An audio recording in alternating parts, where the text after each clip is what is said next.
Media covers your story will be built from the ground up. King, dominate. He's the one, the only, motherfucking Jason Lee.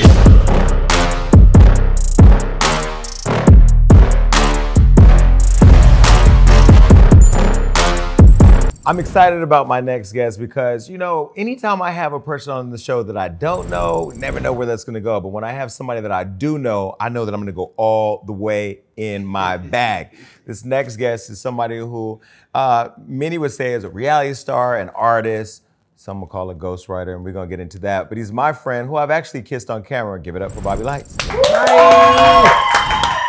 Which is my camera? Is it this or which is this? They're all your, yeah, that's your camera right there, Got Bobby. it. Okay, so look, Bobby Lytes is on the show. Yesterday, I called Bobby and I said, Bobby, go to bed early so you can be fresh for the show.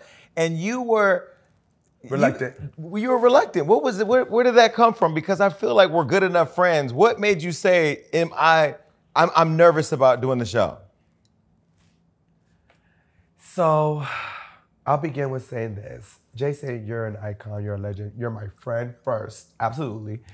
But you know, sometimes, you know, when you're caught up in your work, you're not able to really grasp what your friends are doing in their life. So you're not keeping up, and every move you make, it just adds this level of, you know, power to your name, right? So we got the Jason Lee show.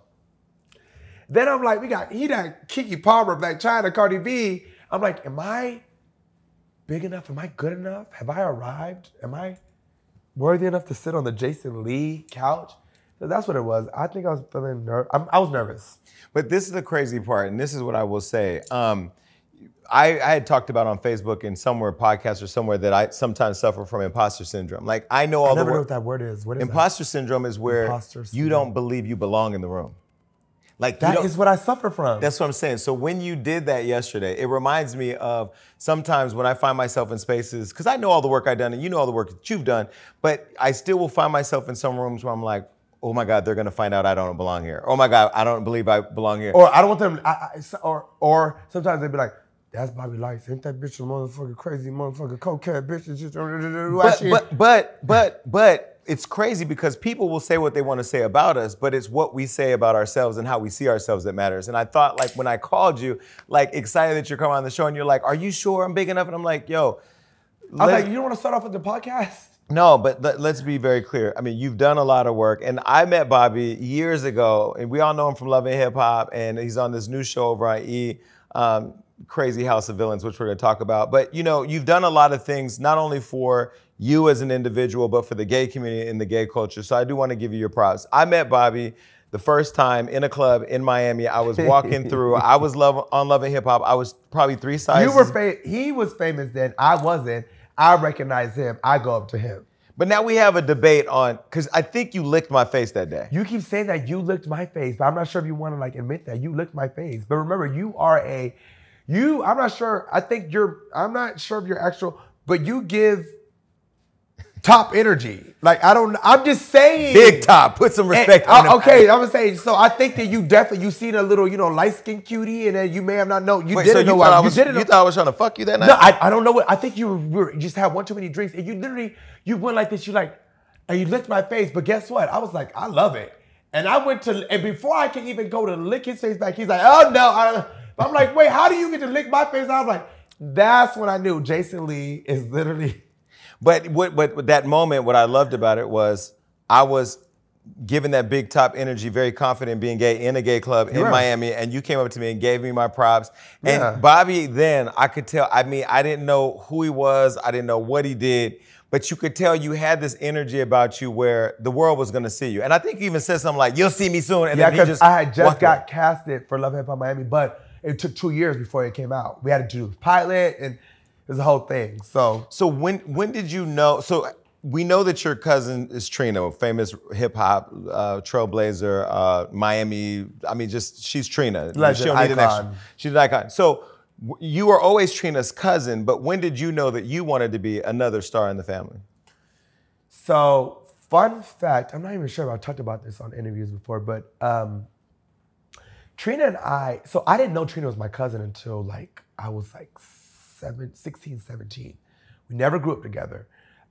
She still to this day hates my side of the family, our side of the family, which makes us related, and that is our father's side. Her father is my father's brother.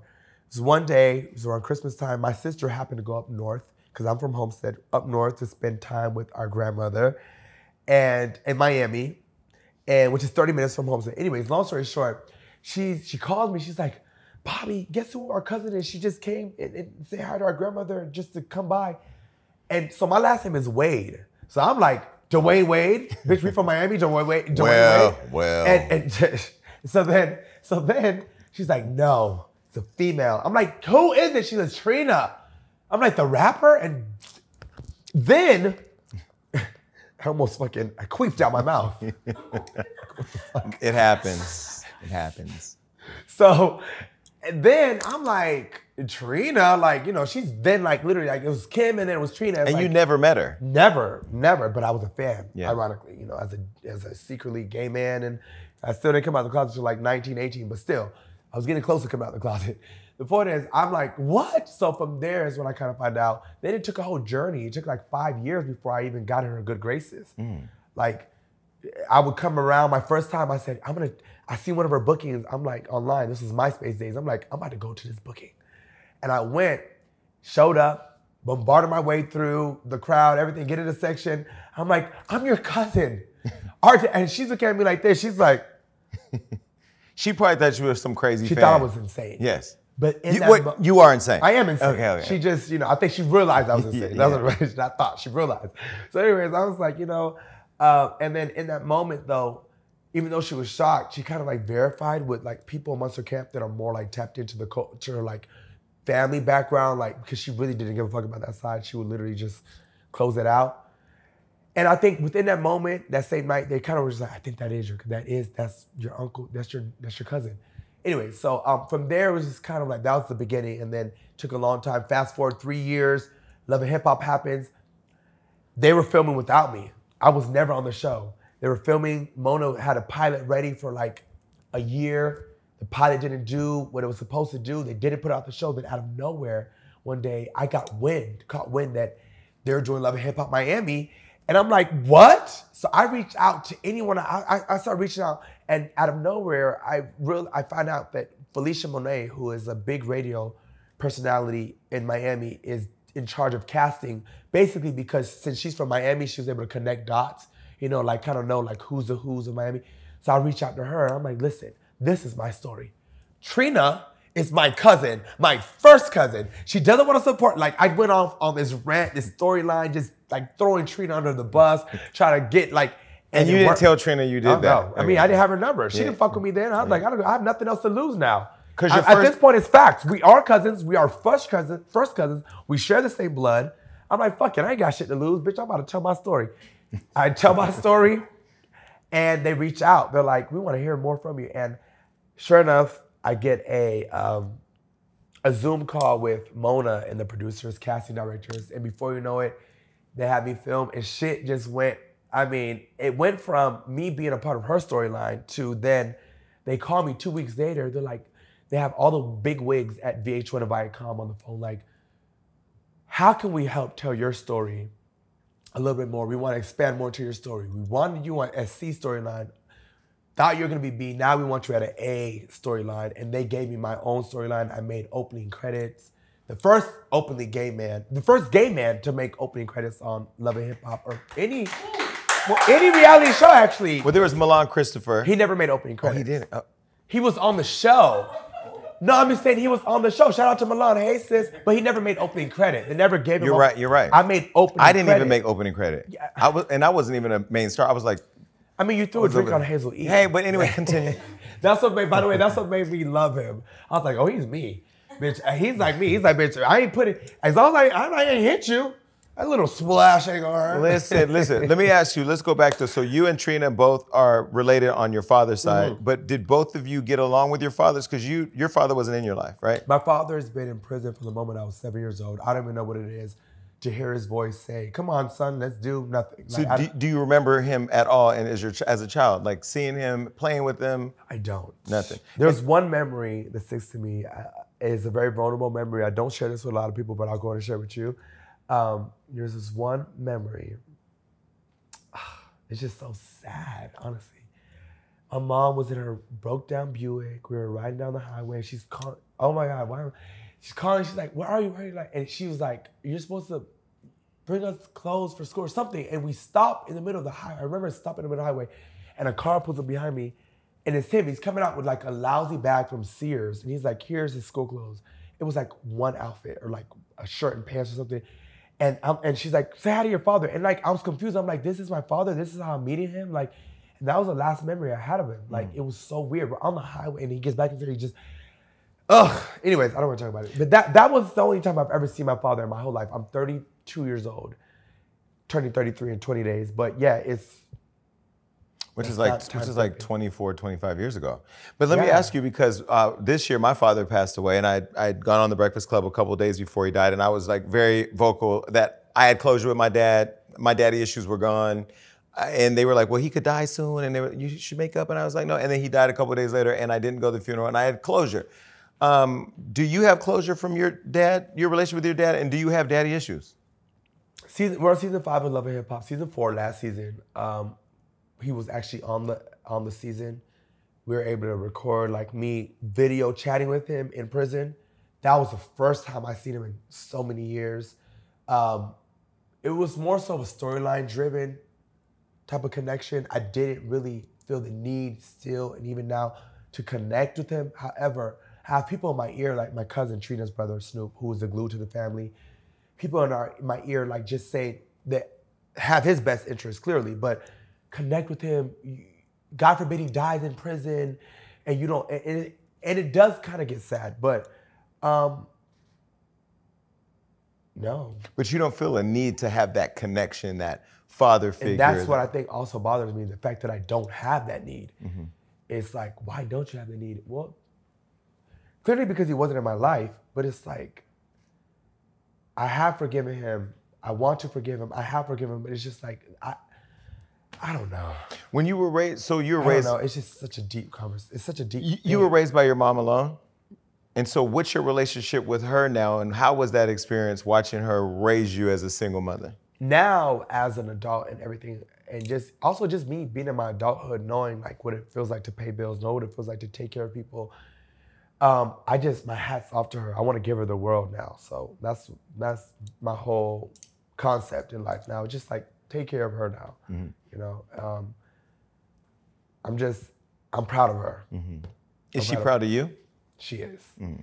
And even though, Mom, growing up, she was like, you need to go to college. This fame shit ain't, you're not on TV, what? Being on TV, you want to be on TV? You want to? I was like, yes, I'm going to be, the world needs to see my person. I want to be, and so.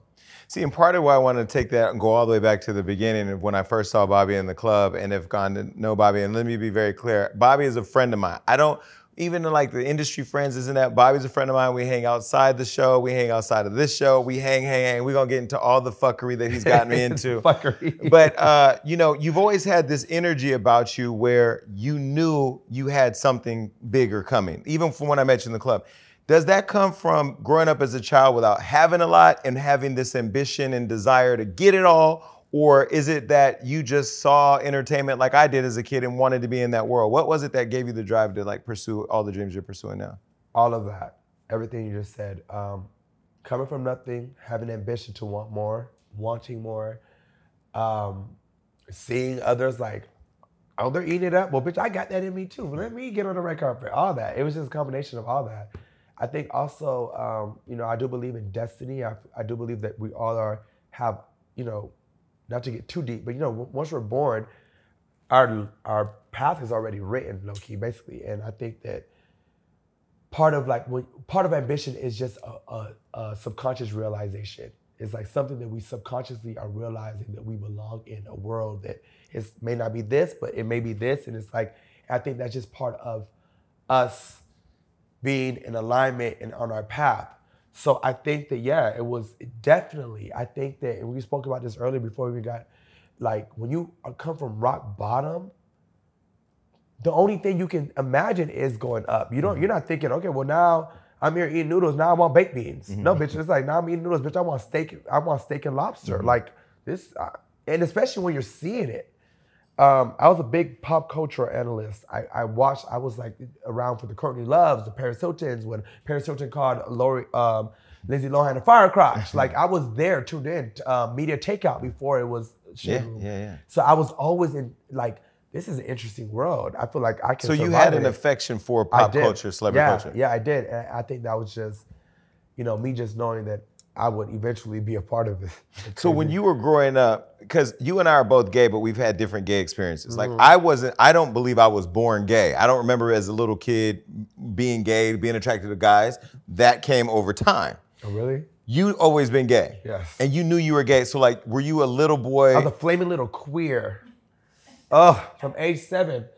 I don't even know if I can say this, but I would literally like just at school, I would just instead of like, what, you know what? This is the Jason Lee show. We say whatever the fuck we want. So I would just imagine myself kissing boys and stuff when I was. Because that's what you were attracted to. Yeah, I think I was born gay. What has been your gay experience? Because like, I feel like I've had the privilege of flying under the veil of being straight. Because I navigate through spaces where mostly straight men. My friends are mostly straight men. You always tell me, sometimes we get, you be like, you're being too gay for me, bitch. Even though you love it. But it's like, bitch, hello. No, I live for it with Bobby. Let me tell you, Bobby makes me the most comfortable gay. Like all my friends don't make, remember the time we were in Miami and we got in the Sprinter? You posted you said trade hunters. I said, oh, that was bold. No, but I loved it because, first of all, it was actually really coded. Because you have to know what trading is. Can you, for the audience watching, there's like older women watching, like, what the fuck is a trade hunter? And men are also wondering, like, what is trade? And there's trade watching. Can you explain what trade hunters is? So a trade hunter is... First, break down trade. Trade is a man that may or may not be gay, that is willing to indulge in gay sexual experiences. And they pass it straight. Solely that. They pass it straight. They live a straight heterosexual lifestyle, but behind closed doors, sometimes with a little liquor flowing, not behind closed doors, they're willing to, just indulge in that. The throat hugs. Yes. Throat hugs. And listen, some of your boyfriends watching with you right now, they're trade. They are trade. They're trade. Okay, so when I posted the picture of us from the Sprinter, trade hunters, did you gag? Was that hilarious? I gagged. That was a sign for me. It was like, it showed, I was like, wow. Jason just opened up, because you're not like you are like, okay, I don't know what I can, but you are like that among, when we go out and have a good time, we know what we out there looking for, but your brand, your image, what you portray to the world isn't so out there like I am. Well, let me say this. Which I respect. But let me say this, because I'm not DL at all. Those of you that don't know, that's far from some DL. of your boyfriends down low. That's not me. I don't like leading with my sexuality because then you get typecast, in my opinion, of just being gay. And I feel like, and we'll get into like music, because as you'll see in music, there's a lot of issues in there with, some folks don't like, hip hop, if you're gay or whatever, and that's evolving, right? And partly because of you and Saucy and other people. But when I came into Love and Hip Hop, I didn't want to lead with my sexuality. That drink toss you talk about was because they were trying to out a relationship that was private at the time. But so that was more of like fear. Oh, I didn't even know that. Yeah, that was more of like the backstory. Oh, I didn't know that was more of fear. But like for you, you came into the show very confidently, openly gay. It's hard for me to hide it. And did you understand at the time that you were showing up for people to see themselves on TV? Yes. So yes. Part of what made them bump me up and give me the storyline was just like, okay, you're about to tell a story, you're about to represent for a lot of people that are just like you, openly gay, unapologetically themselves, just true to themselves. You know what I'm saying? There's a lot of people that it's hard for them to hide being themselves. And it's like, what do you mean hide being gay? I'm not trying to hide being gay. Now you're saying hide being myself. Mm-hmm. So I think for me, it was an opportunity, but it was also a pivotal moment for the world. And I do think that I am the reason why a lot of gays are able to, even Lil Nas X and Saucy. Like, I get it. Like, Saucy, Lil Nas X are signed to major labels, all that, but I feel like when it comes to the ordinance of things or the sequences of events or however you want to put it, the trajectory of men who are gay in hip hop. Yeah. I was the first. There was Milan also. Hats off to him also. Milan, he came on Love and Hip Hop Hollywood. And then you. even though you weren't in music, but you were like head of media. And it's like, we started pioneering. I like to call us the pioneer. Like, we started pioneering these. And for black gay. Yeah, and everybody was different. Yeah. You know, because we're not a monolith. I'm no more or less gay than you. I just express myself differently as we all do, right? Yeah. But let me ask you this, because both of us, I want to dispel a rumor, because Bobby and I are also both friends with Prince. Chris, aka Prince from Love and Hip Hop. You guys are really close friends. I was friends with him before the show. But you guys had a rough first and second season. And a lot of people thought that Prince was gay. Yeah, and thought you guys were together. First, let's start by clearing up the rumor and then going backwards. You and Prince never fucked, and Prince is not even a kiss. And Prince is not gay. And Prince is not gay. I think you know that. Here's the thing about that. I think now I kind of owe it to him. I've done it. I've already told him. I owe him a huge apology. Like, it was me a lot of times. An obsession over our friendship. And it came off as if I was in love with Prince. And, now that I think about it, and I think I told it, and I've said this at some point, I was like, maybe I was falling in love with Prince or something like, you know what I'm saying? Because here I am, someone who's never had a father figure, but now I have someone who is straight and taller than me, manly figure in my life. A protector, a friend, accepting me, loving me. And I'm like, I'm falling in love with this. It wasn't in a sexual way, though. It was just more like, yeah, I love you as a friend. I'm loving you as a companion. And it was just this weird thing. I was young. Cameras are fun. Like, now we're dealing with the world watching us. It was just a combination of things. And I think that I needed to know how to navigate through my feelings a little bit better. And I should have been a better friend to him in retrospect, as far as like knowing, like, look, we're filming a show. Maybe I shouldn't have done this. Maybe I shouldn't say these things. We live and we learn. We're here now. But I will say this, Prince is not gay. He is, I will say this, metrosexual, yes. Feminine, yes. Yes, his voice is high pitched, yes.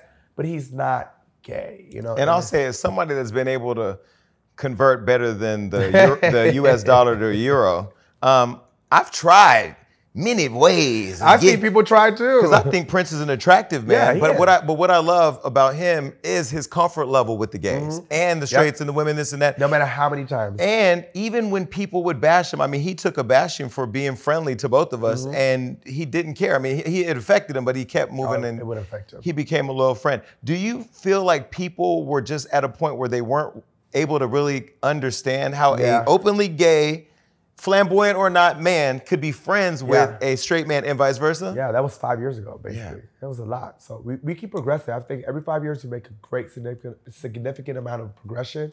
Back then, or 5 years ago, I'm not saying it's too much of it. It's not like, yes, you better have a gay friend now. It's not. I'm not saying it's not giving that now, but I'm saying then it was just very like. But I also we didn't have Lil Nas X in. Yeah, but I also think when he came on the Joseline podcast and talked about his experience, I don't think he knew what he wanted to get out of the reality show. Like, you went in knowing what you wanted. I went in knowing what I wanted. I wanted this. You knew you wanted music and what you're doing with your brand. And I don't think he knew what he wanted to get out of it and kind of just followed it. Do you agree? I agree. Yeah. I never thought of it like that, but yes, I agree. Okay. So you're in Love and Hip Hop. You become a star on the show. You're filming with all these people. Who did you hate the most as you filmed that whole show? Up to now or then? For the whole time you've been filming. Who do I hate the most? I don't think I hated anyone. I think I was just annoyed. Just annoyed. There's no one I hated. So did you get out of Love and Hip Hop, or are you getting out of Love and Hip Hop what you wanted? I mean, I would say yes, because I can say that if it wasn't for Love and Hip Hop, I don't think I'll be sitting on this couch. I don't think I'd be on House of Villains. I don't think I would have my own dating show. So ultimately, Love and Hip Hop is what gave me my platform to show the world what I'm working with. They did not make me, and they cannot break me. But they did offer me and provide me the pedestal that I needed. And for that, I will forever be grateful. And so to Mona, Stephanie Gale, Viacom, everyone at VH1. And they even know this. I'm easy to work with. So you do Love and Hip Hop. You show up on an episode of Wild 'N Out. I'm on the cast. monumental I don't know episode. where we've told this before. We've told it many times, but Bobby and I broke the internet by winning. We won a VMA. And we won an award for it. We won an award for, I think, being the first men to kiss on Wild 'N Out. The most wildest moment, was it? It was the most wildest moment, but we ended up kissing. Absolutely. Now, Bobby came on the show and I asked him how viral he wanted to go. Now, I walk into the green room. Here we have all the cast members, all the comedians. First of all, I didn't know they could smoke weed in the green room over there in New York. Oh, yeah. Smoking weed, I smoke weed, my type of party, honey. Come in, everyone's drinking. I walk over here, I see Jason over here to the left. He has this huge, by the way, this is the biggest bottle of Hennessy I've ever seen. That was the biggest bottle we could find. Like, it was the biggest bottle of Hennessy. And then I was a Hennessy drinker. I walk in and he goes straight to me. He's like, you want to go big or you want to go big on this episode? I said, let's go big. He says, first, hold on. He gets the big ass bottle of Hennessy, pours a shot. He's like, take a shot. I take the shot. I'm like, okay, what are you thinking? And he tells me his idea and I'm like, let's do it.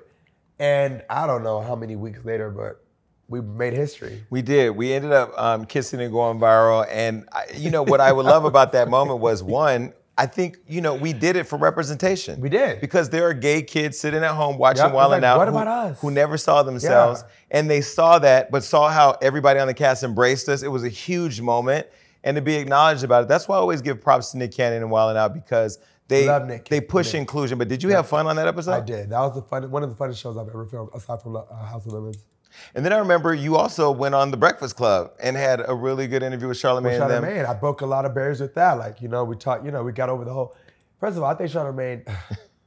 What? Charlamagne needs to join our community. But isn't he married? Charlamagne, no, he is not gay. He's no. married. He's not bisexual.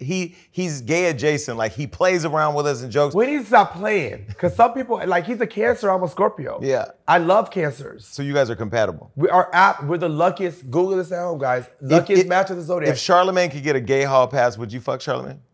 See, that's the thing. I'm not sure I would fuck him. I'll probably date him. He gives like lover boy, someone you're gonna date, He doesn't give you like bathroom quickie. I mean, ever since he said, I don't know. I still don't, I need to ask him this. I don't know if he wears eyeliner or not, but like, if he wears eyeliner, no. Like, that could never. I don't want my man wearing makeup. So you wouldn't date another man or have sex with another man that wears makeup? No. Unless, damn, no. Yeah, I wouldn't either. Because it's something about when y'all put on the makeup and then you lay on the pillows and your whole face is still there. I can't have NC45 and then NC37 on the fucking pillows. What is that? Oh, those are the shades. I'm sorry. Ladies, y'all know. Look, that's how they're gagging. They're gagging. See, I don't even want a man that knows the shadows. Yeah, you like, no. Yeah, that's what I'm saying. Like, I don't need fucking like 2 shades of concealer and 2 shades of foundation on my pillow. Like, it's too much makeup. But you're good looking without makeup. Yeah. Why do you wear makeup? What is your choice? Why do you choose to wear makeup? Okay. And this is the solid for real answer. So for me, whenever I'm working or like I'm putting on the Bobby Lytes, I just want to create that, the Bobby Lytes. I just want to look, a little zhuzh. Flawless, yeah. But like when I'm around myself, I felt the new. I hate to keep talking, but you're gonna see because literally this show bears all of me. I filmed like so many scenes, no makeup. We're going through all of Bobby's. We're gonna get to House of Villains. He's on the E Network now. Yeah. He went from the slums of Love and Hip Hop to the slums of Zeus Network to us taking the Kardashian spot. But well, all you gotta do is take a back shot. It's not that hard. Let me say that. Let me say this. I'm not gonna shade the Zeus Network. Actually, Zeus Network. Let's be very clear.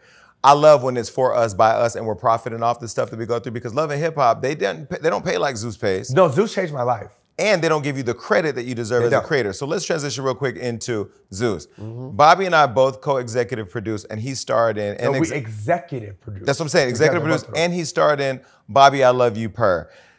First, before that even happened, he did the conversation with Roland Ray.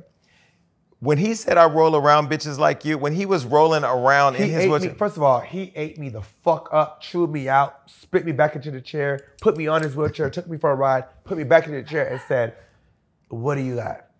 And like, Roland Ray is iconic. When you did the conversation, did you, because at first it was because you guys had conflict, but once you guys talked, you knew you liked him. Yes. Because he's likable. The moment he came out, I was like, he's hilarious. He's a Virgo. We love Virgos. Now, when you saw Zeus did the trailer and his wheelchair was squeaking, did you? Because the wheelchair wasn't squeaking. Zeus is messy. That was so hilarious. And it was around Halloween, I remember. So they had like this also spooky theme. It was like the thunder, and it was like very, I was like, then the door creaking, the door never creaked. But that's the thing I love about Zeus. I think that conversation was the best. It was. Because it was entertaining. The best conversation but what I loved about what you've done so far as Zeus is, because sometimes I think the criticism that I give Lemuel all the time privately is that the combat for no reason makes sense. The conversation you all had was not about you beating each other. It was the shade. There was resolution, and then it went into a show where we were able to see a gay man, an openly gay man, for the first time, be pursued by men who wanted to date him. And you know, Bobby, I Love You, Per, we did that show, and I remember being in the airport and we were casting, and we were going through all the guys. Oh my God, I remember that. Yeah, and I was like at dinner. He was at the airport, but we're literally all on this big Zoom call going through like. I think it was like 80 or 100. There was a lot of guys. It was a lot. And yeah, but fun fact. So just really quick on the conversation. You know it was supposed to be me and Kaya first. Did I tell you that? Really? No. Let me call me. He's like, hey, Bobby, want to see if you want to do, you know, a one-off special just to see, you know, how you do with the network. And then from there we can discuss any future endeavors. I was like, yeah, what do you have? He's like, conversation. I said, okay, with who? He's like, Kaya. I'm like, at first, no, I said, yeah. I'm like, let's go. But then I started thinking, I'm like, it can get very volatile. It can get very dark. Well, she's also very homophobic, in my opinion. Not only that, but it's just like, what am I going to say? I'm just going to curse your ass out. I have nothing else nice to say to you. Yeah. Long story short, I called him back like 2 minutes later because I had agreed. But I called him back and said, hold on, just hear me out. I said, I have a good idea. I was like, so if you want it to be controversial, salacious, volatile, nasty, and just pure evilness, go ahead on. Just sit down with Kaya. But I have a great idea. If you want some viral moments, humor, conflict and resolution, let's do Rolling Ray. And when I said that, he was like, I love that idea. I'm like, we've had conflict. I mean, during that time, him and Saucy were going at it, so people were expecting him to sit down with him. But we had our issues also on social media, so I was like, let's do him. Then he's like, well, you know what? Jason Lee can get me in contact with Rolling Ray. But because you brought Rolling Ray. But what I love is I brought him to the network, but I love that you closed it because Ray is a star in his own right. So like you brought him and like there's no use for him yet until I brought him up for the conversation. So that was the beginning of our collaboration with Bobby I Love You, Per, and it made sense. That's why when Lemmy was like, well, we have another executive producer that I think we should have. I'm like, absolutely. He brought Rolling Ray to the network. It just all made sense. It all came together. But let me be very clear. I don't want to do reality TV unless it's mine. But I said the only reality show on Zeus that I will show up in and participate in is Bobby's show because I know you, I know Ray. That by itself, Rolling Ray and Bobby Lytes so camp is already like, it's just too much before we even start rolling. But when they said they were going to bring 17 men in the house to fight for Bobby's love, I was like, they're gonna actually fight, but they're gonna fight for a reason. We're gonna get a cast. It's not giving bad boys where they're just fighting to show who can fight the best. Or you know, no shade to the baddies or even like, what are you all fighting for? I don't get it. But with your show, I was like, if they're gonna be fighting for Bobby's love, and when passion takes over, it's gonna get heated, and we know there's lots of liquor and opportunity. So we casted the show in the first episode. I mean, when they got to the house. They say it was your fault though. What? You had the motherfuckers pumped from the beginning of time, and that's why I love the fact he was the exec. Well, then you're surprised, literally. I cannot talk about it enough. That was needed, and if that didn't happen, I'm sorry. I'm not sure the show would have been as entertaining and as good. Well, let's first start talking about the cast. So when they casted the cast for Bobby I Love You, Per, Bobby had his rationale for who he wanted to pick, who he didn't want to pick. I did too, and Ray did. But I really feel like we casted the best cast. We did. And what I also love was you had 2 gay executive producers.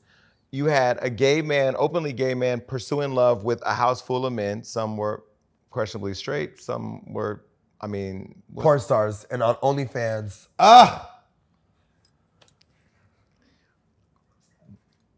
There was a lot going on in the house.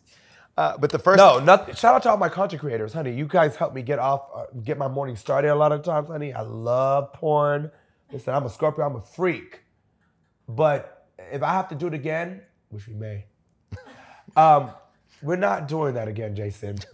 Wait, but this is what I love. We got paid, a little quick something. Bobby was the star. He was EP too, but he was the star. He made all the decisions or whatever. But what I loved about being an active EP was, and shout out to Lemuel and you got to make a lot of decisions. Also, I got to be involved in the story and watch it and play. And I was behind the scenes being messy. But you did your big one. I need it, and I need you. If we do a season 2, when we do a season 2, I need you back again. Of course. But you know, you went into the show really looking for love. Like sometimes like when you fucking idiot. But sometimes when you see these, and they did me in. Oh my God, you know how they did me in. No, but I could cry right now. I kind of blame you though, because you went in really wanting to be in love. And you know what? Now that I think about, what did you tell? I don't even remember this. What you told me in the beginning. What? You said, get your heart out of this shit and focus on making this show because you don't know. Like, just stop. You're too. Because I already had picked the winner. So low key. That's my type right there. As we were doing the casting, Bobby, the entire time, from beginning to end, no, not even that. From beginning to end, it was really about really falling in love with somebody. Yeah. You saw Island Boy before he was Island Boy, and you said, oh my God. You had all these reasons why you liked him, like really liked him. And then you had other guys that you knew really liked you or that you thought were okay, and some we just kind of threw in. What was the feminine boy's name? Miss Mamas? We just threw Miss Mamas in just to have an extra person, but... to have a stunt double for me. Because honey, she was ready to bust a split in case I couldn't bust a split. No, but when you were doing the show, like from the beginning to the end, you knew that you were looking for somebody that you wanted to be with.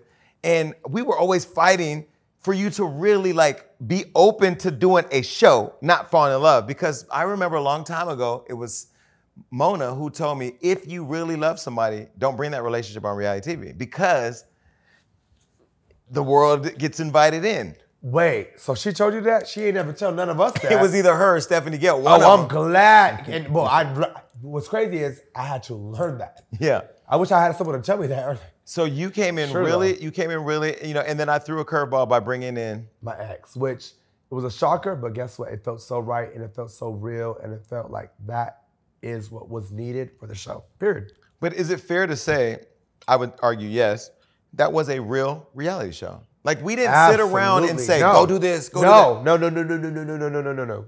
No. And in fact, something I don't think I even told you this. The moment you actually left, because he was like, I'm only here for a week. I'm not doing this. I'll be here for a week. And I think you extended for like 2 weeks. Extra. You did it for 2 weeks. And after that, he's like, okay, I'm out. I got to get back to LA. I've done my part. But for the moment he left is when just... there were no more fights. There was no more fights. I didn't want to say it like that. Fuck. There were no more fights. But when I was there, there was... the key Zeus. When I was there was a fight all day, every day. Yes. Do you remember? But we need... So next time I'm like, I'm going to tell Lemmy, I'm like, listen, we need to make sure Jason is secured. If he needs a mansion on the fucking water, whatever the fuck he needs, a per diem of $1,000 per, whatever the fuck he needs, we need Jason comfortable for the whole entire time of filming, honey. Because, So Bobby comes to me. Bobby comes to me and he says, Roland Ray needs to confront Hot Wheels. I said, Bobby, we cannot have 2 paraplegics or 2 people in a wheelchair confront each other. That is going to get us in trouble with the handicap community. And Bobby said, no. It's inclusive. Bobby said it's inclusive. We have to have them. And all I know is I turned my back for 1 minute and he had spit on him. When you saw that happen, what did you know? I thought it was just going to be, I then knew though this was chaos. It was going to be chaotic. But I knew that it was going to be good. It was a lot. Okay. By the way, I'm getting tipsy. Well, keep drinking. So we're in the show. By the way, who was your favorite in the show? Because I have a favorite. So my favorite on the show, if I had to pick one person, yes. the cast, the guys? Not even like you like is dating, but like who was your favorite? Like, my favorite. Don't say Dimitri. No. I did like him though. He's my second favorite. My first favorite, I would say Hercules. Hercules was likable. The reason why I liked Hercules is because he was to himself. He had a regimen that I witnessed every day. Literally, get up, gym. He wasn't bothered by the guys. Call his girlfriend. Yeah, if he did, I never seen that. I didn't either, but I heard. And actually, next time I would actually have everybody. They could have to take everyone's phones actually, like because that's how a lot of things got compromised. A lot of things got messy. I'm telling you, they would text each other from the room like tomorrow when we get up, like that. So I'm gonna, anyways. I just liked him, and he was just so manly. He was like the real definition of a man. Aside from Andre, I loved Andre too. See, let me tell you a fun fact. Me and Andre fucked twice. While we were in the house. I think you know that. I heard. Yeah, you had told me something. He said that was a lie. I heard you guys had sex the first day he got there. It was the first night. It was. How did that go down? Did he knock on your door? He's so inappropriate. He just came up to my room and just bombarded himself in my room. And I was trying to tell him to get out, but he just didn't get out. And just one thing led to another, and just One thing about Andre, he loves eating pussy. So pussy equals, by the way, in the gay world now, we have this thing where we just feel so entitled that we feel like us guys, we have pussies too. Sorry, ladies, listen. Well, it's called a bussy. Bussy. He loves eating. Put it like that. So he started off there. So he started by eating your ass. Yes. But did he ask you? And I was stressed out that day. But did he ask if you bathed first? Because I don't like. No, eating. I took a shower. Oh no, I was lotioned up. I smell good. Oh, listen, my hygiene is always. So he knew you had already done that. Yeah. Okay, but did he care? Would he have cared anyway? I don't even think he cared because he just started going down, and I think he kind of did the smell test and all that. You know, he went in. Anyway. So he started eating your ass, and then what happened? After I said like no about like 2 times, that's it. He just, I think I didn't suck his dick. Normally I would suck it and get hard. It was already hard. I'm telling you, he has this thing where he likes to, sorry, this may be for logo or a gay channel, so the gay section, the gay segment. Anyways, he just likes to eat. Like he's just hungry as a freak. So anyways, and like that I guess got him hard, and then I think, how did it happen? Yeah, we just started fucking. That day, first time. Okay, so Bobby's in a house with 17 guys who are fighting. Mind you, I did not know he was even gonna be. I got to oversee. So when you guys are talking about who did that messy shit? We're talking about you. Oh. I got to oversee the entire cast. So in my head, I'm like, okay, I know what my cast is for this show. Not once in my life did I ever imagine that Andre was gonna be there. So the day before they start, I guess because they kind of know my temperament, they start kind of hinting like, we have a surprise for you tomorrow. I'm like, what? Didn't give me more info. You don't let me. He's not gonna. Then the next day, this is the day where the guys are moving into the house. The day where I get to finally actually see them. I'm getting ready, and I'm restless because if you know on Zeus time we run We run on Lemio time. Yeah, whenever we run on Lemio Lemmy shows time. up. Basically. Lemmy. Which could be hours later. Hours later. It's all you, Lemmy. No. But so we're running on Lemmy's time. And so I'm getting restless. I'm like, okay, well. And then in comes in LJ. But what I love about Zeus is like whenever it's time to film it, they make this big presidential, it's like showrunner comes, the executive is like, okay, so we're ready to start. So now you feel like it's showtime. Now they're coming to me, it's about an hour and a half out before they come. They're like, so we had a deliberation about this, and we kind of just know how you've been curious, and we just want to just be a little bit more open. We do have a little special surprise for you. It is Jason's idea. It is part of his. He threw me under the bus. His contribution, and I'm like, what? Because now I'm like, what? And they're like, you're. Oh no, they didn't even say your ex. They didn't say your ex. No, they said you may. I said, am I gonna be mad? And they're like, we're here to let you know you may or may not love this idea. So you know what I'm saying? It may be good. So I just want to let you know it's just another person that's being added to the cast. And so in my head I'm like, what? And that's all they told me. They walk out. Now, here's where it kind of gave me more time. So now I don't know if you remember this moment. We went. The moment now you're announcing, I got a surprise. You said your ex, and I'm like. But then they're like, production's like, cut, hold on, we gotta do it. So now you said your ex, but then he didn't come out yet. And now I'm back in the house, and now they're resetting us, and we're getting, and I'm like, so now I'm like frantic. I'm like walking back. I'm like, my ex, I'm thinking it's him, my real ex of many years that I still haven't removed his fucking name. I'm like, I know that they did not just investigate and find this motherfucker. And then I'm like, my ex from Love and Hip Hop season 1. I'm like, who is it? What's so ironic and crazy is, given that I was given like a head start with that, I never thought it would be Andre. Mm-hmm. Why? Well, one, because it was such a quick relationship, but then again, in the same breath, it was so public. So I get now why you chose him. But in my head, I'm like, when I started going to the people, I'm like, that motherfucker's way in Brazil right now. Mm-hmm. Oh, we called Andre in Brazil. Oh, no, they flew him out from fucking Brazil. You guys got him from Brazil. You guys ended his vacation. Yeah. Which I think he was tricking with a fucking guy or something. Or was he with Jeffree Star then? No, I don't know. Was he with racist ass Jeffree Star then? I don't know what he was doing. You don't like Jeffree? I don't know her. She blocked me for no reason. It's always the bitter bitches blocking me when I don't even give a fuck about them. It's just what I say, my mouth. They can't take my mouth. I said one comment and I meant what I said. I feel like she just basically preys on black men, racist, but will sit there and take black dick, even though they won't allow black dick or black people at their table. You know, so that's what I said, and I still feel the same way. She got mad at that. Must have been the truth.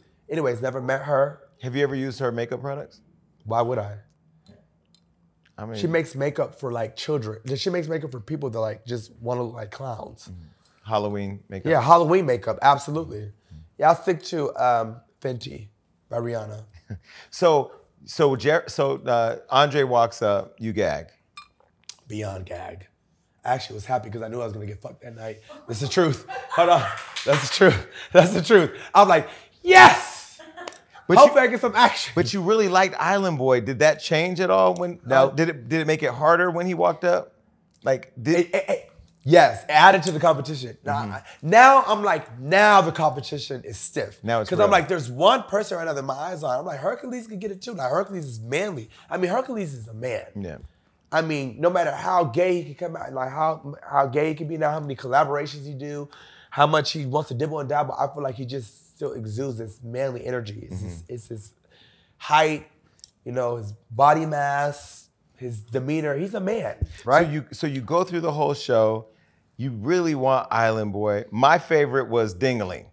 You did like Dingling. Meaning I liked him as a person. I just thought he was funny. He was... Well, I liked him for one good reason. He gave me weed every time. He was actually the weed man for the whole cast. He was the weed. Yeah, for everyone. He was. And he actually beat somebody up in real life for you. He did. And then he turns around and punches me in my face. Can we talk about the reunion? We went viral because laid me out. You laid me out.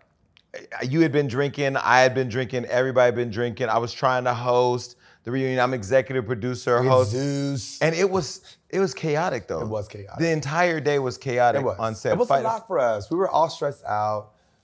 I didn't take it no type of way when you asked me was I drunk. The world wanted to make it such a thing. Well, I looked over. Don't trust him. He's not your friend. He's just... Well, let me say this. First, let me apologize to Bobby because I think what I learned, a couple things. One, I'll host a reunion. I won't host no more reunions on Zeus.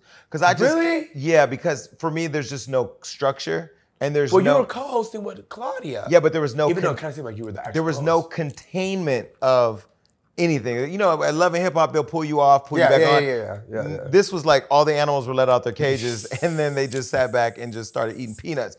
I couldn't handle it. It was just too chaotic. But I will say I apologize because when I said, "Are you drunk?" that was me thinking I was just talking to my friend. I didn't think they would put that in the show. Right. I was trying to explain that to everyone. I'm like, we're filming for over 8 hours. No, not over 8 hours. We showed up at 5 o'clock and we left at 3 in the morning. So go figure. We're filming for so much, and that you don't realize. First of all, you're not even sure what's being filmed. You don't know when they're present. So I'm gonna take it now that basically everything's being filmed.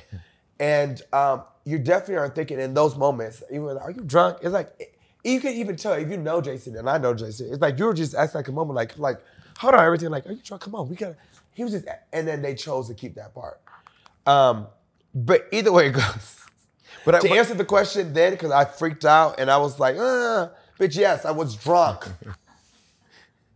That show, that reunion was hard to take. Drunk as fuck. I will say I forgot something too. Like when you're in a production, anytime you have a mic on or a camera's in the room, you have to assume you're being filmed. I had lost control, trying to get control of a circus. But what I learned about me was that's just not the environment that I want to be in. Like I don't, because unless I can really do what the cat. You know, you're not supposed. The host's not supposed to do what the cat. Anyway, it was an experience. Got another EP credit. Shout out to Zeus for that.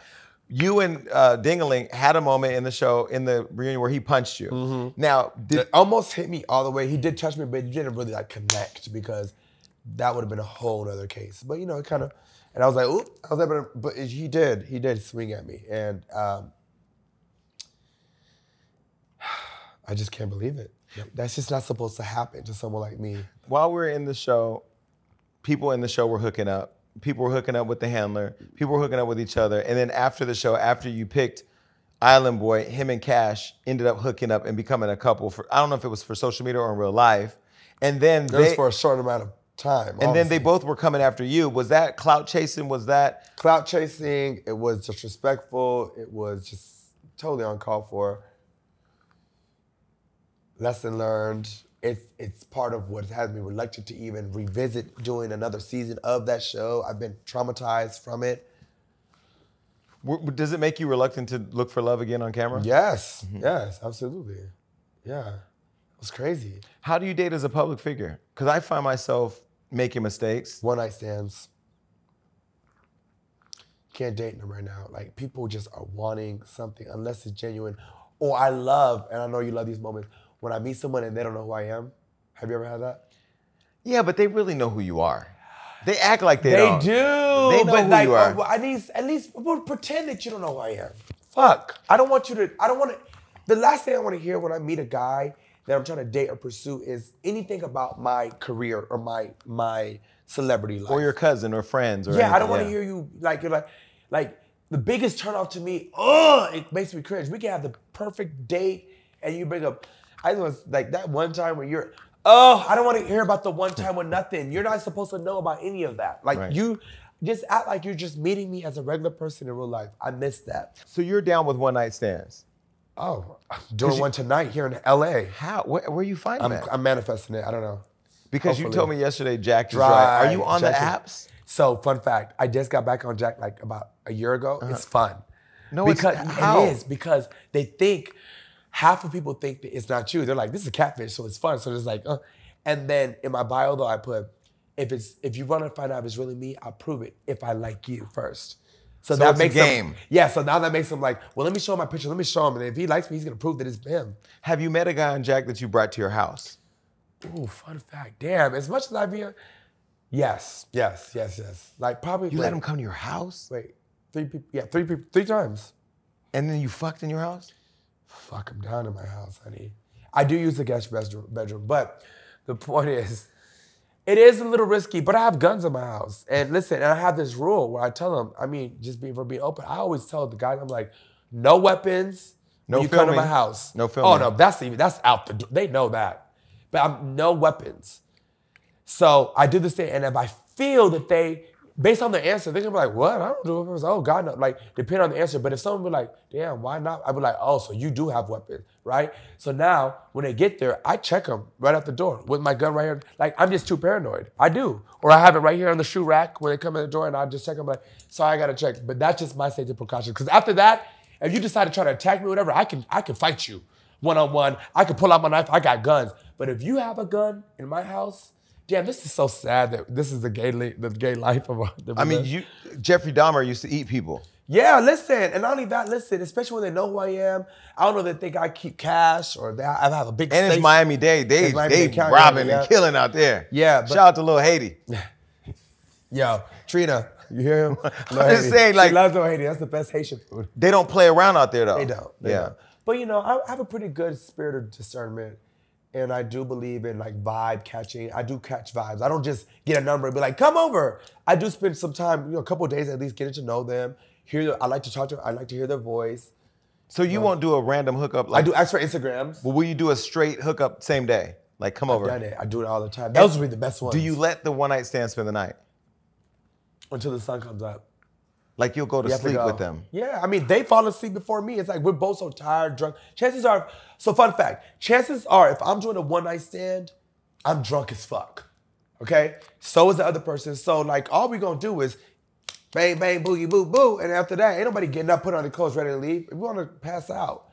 So I give them a benefit of the doubt, lay there and just go to sleep. Do you prefer raw sex or condoms? That's so bad that you're asking that because, you know, safe sex is great sex, okay? Use a condom. Protection is key, honey. But I just hate the feeling of a condom. Raw is law. Raw is law? Raw is law. No, I'm kidding. No, I'm not. Yes, I am. I don't know the answer right now, but I will say this. Do whatever makes you feel comfortable. Yeah, do whatever makes you feel comfortable, and listen, live with the consequences of it. Also, if you, if you're leading a lifestyle where you just want to have sex raw all the time, you got to know that you may be open to STDs, HIV, whatever the fuck the case. And so I say to everyone, do what's best for you, what works for you. Be safe in your own way. You know what I'm saying? A lot of times, being safe doesn't necessarily mean wearing a condom because both people can be totally clean, and you know it because you've shared each other's test results, whatever. But that person that is clean, like the night before, they had sex with someone that committed, so they had to show up and now it's like, so it's just, there's no telling. And have you heard about this new thing called super gonorrhea? Yeah, and that's just too much. Super gonorrhea, if you guys don't know, because see, I'm on PrEP, so you know I'm making sure. Yes, shout out to everybody. I'm on PrEP too. I'm blocking that thing. Do you like PrEP though? I feel like I've not had any issues with it. Me either. But I'm so involved with my health. Like, do you feel like having, when you use PrEP, if you do have sex with someone that is HIV positive, do you feel like it just makes it lie dormant in your system? No, well, they say it blocks it, but there's also doxycycline. There's like this new medication that you can take after, if you are exposed to somebody. 72 hours, but after. There's things, and I will say my own sexual wellness journey, and we've launched Healthcare Unlocked here at Hollywood Unlocked, where we're trying to get people, really serious about their healthcare and preventative measures. Like, you can protect yourself. Yes. Now I want to just pivot. I wasn't going to bring this up, but Tasha K has tried to say you and I have had HIV. Have you seen that? That's the I actually was about to sue her and I hit up Cardi. I was going to sue her too. Yeah, I hit up Cardi about it and I asked her because she was in the middle. I mean, it's no secret. She had the lawsuit with her. Yeah. And I hit her up while they were in court and I felt comfortable enough to hit up Cardi and ask her this because I see my name on the docket. I mean, in the discovery for the court cases, because Armand Wiggins had posted it, which I don't even know how he got that, but you literally see Bobby Lytes, it was part of like the evidence of like how many people she's slandered and all that. So I was a part of the court case, and so I reached out one day because it was literally like she just, again, dirty blood, whatever. So I'm like, should I sue this bitch? Because she's saying, and I got my test results right here, and I would love to just put this. But then I had to think. Also, Kaya said the same thing about me. Like, it's the number one thing that these bitter, and I'm gonna go ahead and say it, these bitter, angry black women do, and then they wonder why they're labeled as black. Because you are. You go against black people. You tear us down. You tear your own people down. Newsflash, I'm black. I don't know if people, and before I'm tired gay, of people black, not, but I'm tired of people thinking because I'm light skinned, they're like, this is white man. I'm not white. There's not one, no offense to somebody that's white, but there's not one white piece of gene or bone in my body. My mother's Cuban, my father's black. I came from a minority set of parents, and I'm always be proud of being black. So Tasha K, for you to be so bitter and angry, to always just, and just to tear down, you don't report on white people. You literally are tearing down black people every day on your YouTube channel, which I'm sure is failing right now. God, girl, she's just a pathetic joke. But anyways, it just gets tiring and it gets cliche. And it's like, of course, it's almost like when you're getting into an argument with one of these bitter women, it's like, okay, go ahead. The HIV jokes and the sick jokes are coming in 5, 4. There it goes. It's like, it's expected. Now. But can I just interject something? Little known fact, you can stop this video and Google. The biggest group of people affected by HIV are black women. Damn, I didn't know that. And I don't think people are aware of that. And that's why I choose to use my platform a little different. One, I don't do health reading. I think that's just disrespectful to people who are challenged with that. And also because in the 80s, when the epidemic of AIDS was rising, it did affect our community the most. And now, because a lot of you black women or women in general are afraid to have conversations with your men who are trade or DL, they're then not being safe or in a safe space to learn how to be safe sexually, and they're coming back and contracting HIV or AIDS with you. And I think for her, making it a thing, it's always a thing. You think maybe allegedly she may be HIV positive? And then her husband, which is allegedly gay, passed it on to her? Oh. I mean, let's talk about the things. I don't know. Well, I think it's fair to say when somebody spews that kind of hate and brings it up repeatedly, they have some internal fear of themselves. I don't know her sexual. Got it. So what? Yeah. I don't know her sexual health journey. And Me either. Honestly, do you even want to think of Tasha K having sex? No. She looks like a female version of Boosie, Lil Boosie. Stop it. No, we need a side by side here.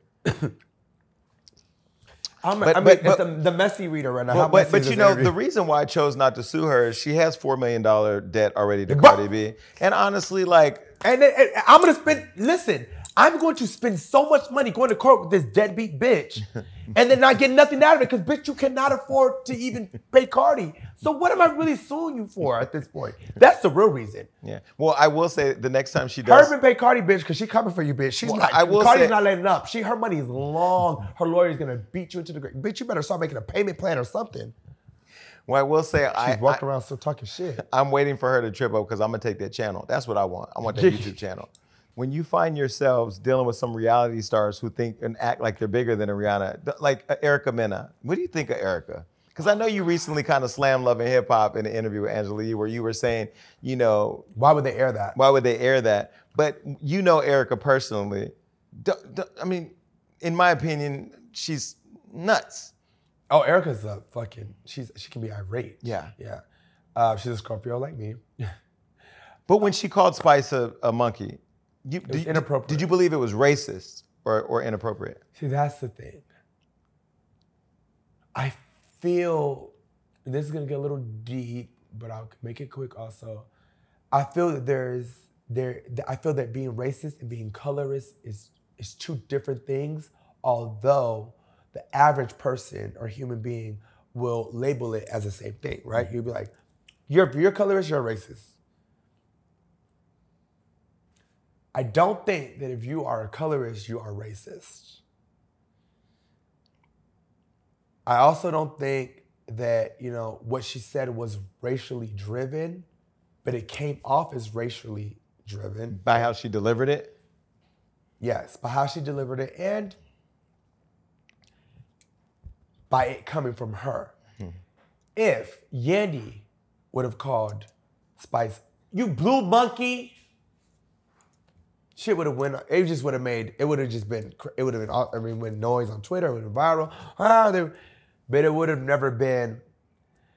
So it just kind of comes down to it. You know, it's like, bitch, was she calling her a blue monkey because she's racist, or was she calling her a blue monkey because she thinks she's ugly as fuck? Mm-hmm. You know, and that's what it was for me. However, back to how I feel about the situation. Should you have said that while you were filming, knowing you're filming a goddamn show? No, of course not. And even if you know you're breaking the fourth wall, security's involved, producers are not breaking it up, you know the camera's still on you, you still might. Why say it? No, I don't think you should have said it. But then going back to VH1, why would you guys air it? But do you think she's racist? Do you think she's racist? I don't think she's racist. You don't? No, I've spent enough time with her to know that she's not racist. Mm-hmm. Could she be a colorist? Maybe she thinks she's better than people that are darker than her. Do you think she deserved to be fired? No. Did you think that VH1? I don't think she's fired. They never fired her. They said she will not be we will not be showing her something. They never said they. Do you think she should be fired? No. So you think she should come back? I think maybe the break is nice. Mm-hmm.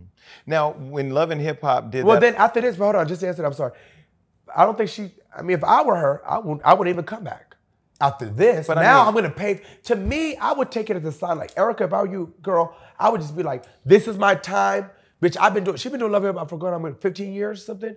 Girl, maybe this is her time to just bow the fuck out and go on. But isn't look at Joseline. But isn't that partly because she doesn't really have talent to do anything else? I mean, what else can she do? Right? I mean, if you spend 13 years on a show, like... That is your talent. Yeah. Now, let me ask you this. Do you think Love and Hip Hop and VH1 dragged it with the whole special where they all sat around the tables talking? That was so... Yeah, of course they dragged it. But, you know, I mean... Do your big one, VH1. Because I feel like with Love and Hip Hop, there's so much. What people don't know is Love and Hip Hop went through a whole transition with Black Lives Matter, where they stopped really pursuing fighting and all that, and it became more of conflict but not combat, right? And then now it's like, is it back to conflict or combat? You know what? To answer that, I gotta just be honest. I feel like Zeus has a lot of these networks shook right now. Because Zeus is eating them up. They're eating up with the views. I mean, and although I'm not gonna say it, Lemmy has shown me the views, and now they have this thing. What's it called? The +3, like where it's like the premiere, like the premiere numbers plus then 3 days after or something like that, and then and it counts. Zeus opening night for Baddies East this past season was astronomical numbers. Like that networks can't even, and this is a streaming app. It crashed the app. And it crashed the app. And then another thing, you're able to share the app with 3 people.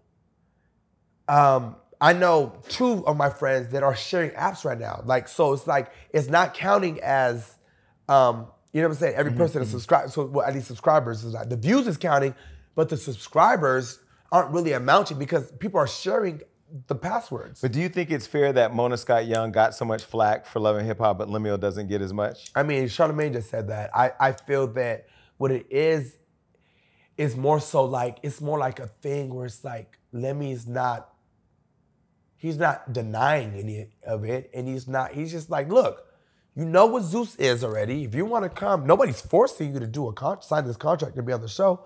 You know what Zeus is giving at this point. You've seen what it gives. So it's up to you. You want to do it or you don't. I think that's why he, you know, I don't know. But do you think Mona, it was more so like, I think her intentions were different. What do you think her intentions were? I think her intentions was just to document these lives of like people that are in hip hop, and then as she started filming, the producers did what they had to do, and then the fight, and then the conflict, and then that kind of started creating the aesthetic of Love and Hip Hop. It's like, well, now we need to see the drinks throwing, and every season I'm waiting to see the fights. I think that she just was living in that. She's like, well, this is what it is. She just kind of was going with the flow, and then I think that she couldn't take the backlash. That's why she started backing away from. She used to be the reunion host, the narrator, her name. Now the makeup artist. She went from all of that to finally just being and now she's not even in Love and Hip Hop no more. Even though she owns a piece of it, we don't deal with her no more. Like she's not even like. But do you think she was taking the hit because she's a black woman versus Lemuel being a black man, or is it because she's like a black woman doing this type of content on a white woman's network versus Lemuel owning the platform and it being a black owned? Like, yes, what do you think? Absolutely, yes, yes. Do you think Joseline Hernandez deserves to be in jail? In jail right now? Yeah. That question is hilarious. No, she didn't deserve to be in jail. I think that Joseline, first of all, she's a Scorpio like me, so I like to always defend my fellow Scorpios, but I will say this. I do feel like Joseline needs she needs a break. Do you think she needs an exorcism? Exorcism? Exorcism probably would be nice. I need an exorcism. I do. But when you saw the fight at the Floyd Mayweather fight with Joseline, I couldn't believe it. Yeah. I was there actually, but I didn't see the actual fight. I seen the video after. But that was a beef that was long coming. The girl was talking hella shit. One thing about us Scorpios, like I know at least, I can't speak for every Scorpio because I'm learning that Scorpios are different. Everywhere. Like Drake, me and Drake have the same birthday. I think he's totally different from me. Monica's a Scorpio. Joseline's a Scorpio. Suki's a Scorpio. I feel like we all have these different sides to us. But I will say this. After seeing that fight, I was just like, you know what? At the end of the day, all those security guards that are around for Zeus, they were afraid. One of them was supposed to just grab her and be like, let's go. And they didn't do that. They allowed her to continue to dig her grave. And I hated that for her, honestly. It was just, it's too much. Do you think it was too much cocaine? I mean, she's been open about her drug use. She's been open about having a problem with cocaine, alleged problem with cocaine. Well, from what I know, she did a show in New York prior to that, and that was her first time doing free without cocaine. And from what I know, she stopped after that. You don't think she was higher in Miami that day during the fight? I saw her before the fight happened. Now I didn't pull out a thing. You were there in Miami? Floyd Mayweather. Oh yeah, I forgot you were there. But why weren't you? I wasn't in the melee because I don't hang with animals that. I don't do that. Are you crazy? So when So you don't like Joseline? No. Oh shit. No, but she knows that. I mean, remember when we were filming? Right. No, but she had called me up in a rage one day, telling me she was gonna slap me, and then I saw her doing our filming, and she tried to be friends, and it's that instability that gave me like the memories of my mom when she used to be coked out, like I don't know who I'm dealing with, and so, but what I always know is that you can predict she's gonna behave that way. So when I saw her do it, I said she needs to be in jail. So I will say this. She created a melee. You saw it. You were there. I mean, she literally was fighting like 7 police officers thereafter. I will say this. I've hung out with Joseline numerous times. She's never displayed that side to me. I don't know what the reasoning, maybe it just wasn't. I've never seen that side. In fact, she's always been like a person that offered me advice. Even when I had my show, she was like, stay focused, blah, blah, blah. She's never shown me that side. I would love to have you, I would like to be the piece of glue for you guys to kind of maybe see eye to eye. No? Never? No. They called to have her on my show and I said no. Never? No. Because when people show you who they are the first time, that for me is enough. You gotta take it at. Yeah. Like I don't see, like there's nothing that we would need to talk about because there's no beef. It's just like, because when I was friends with Joseline, I never saw that side of her either. I never saw her coked out or acting crazy, whatever. But I know people who do cocaine who don't act like that. That was a lot. And I just feel like there's a time and place for everything. A Floyd Mayweather fight is not the place for beating up every police officer and security guard. Right, we have enough fighting in the ring. Yeah. So do you think that, because I heard she's no longer on the Zeus Network. Do you think she deserves to come back? You're putting me in a sticky, yeah. So here's the thing, fun fact. Me and Joseline are actually cool. And we're supposed to be working on a song together. I will say this. I will say this. How can I? Okay. So it's gonna be tough her coming back when we have baddies and Natalie because Natalie is not too fond of. Oh, she doesn't like her? I mean, according to what I'm hearing, the rumors from what I'm hearing is that them two are at odds with each other because they're trying to figure out who has the #1 show on Zeus right now. Who do you think has the #1 show on Zeus? Baddies. I mean, baddies. Joseline's show is good. I watch it. Again, I love Joseline. But if this was Survivor and you had to vote one off the island, it's either Joseline or Natalie. Who's going home?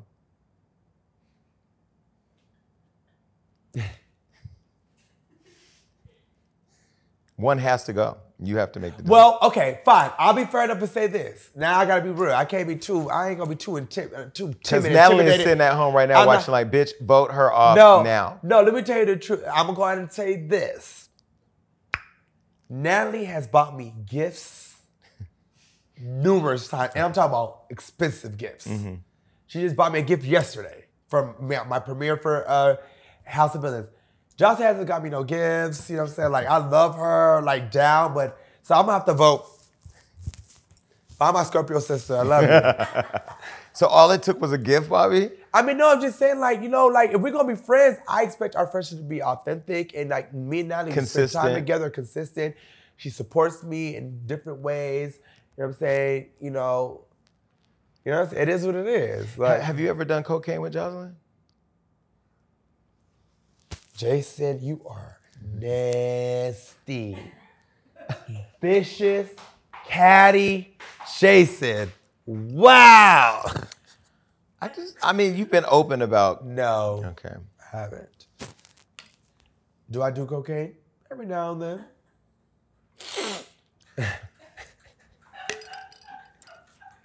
This is why I love Bobby. But I really feel like when you're honest and transparent, you take everybody's power away. Yeah, I'm about to say, what you gonna say, bitch? You can't have no control.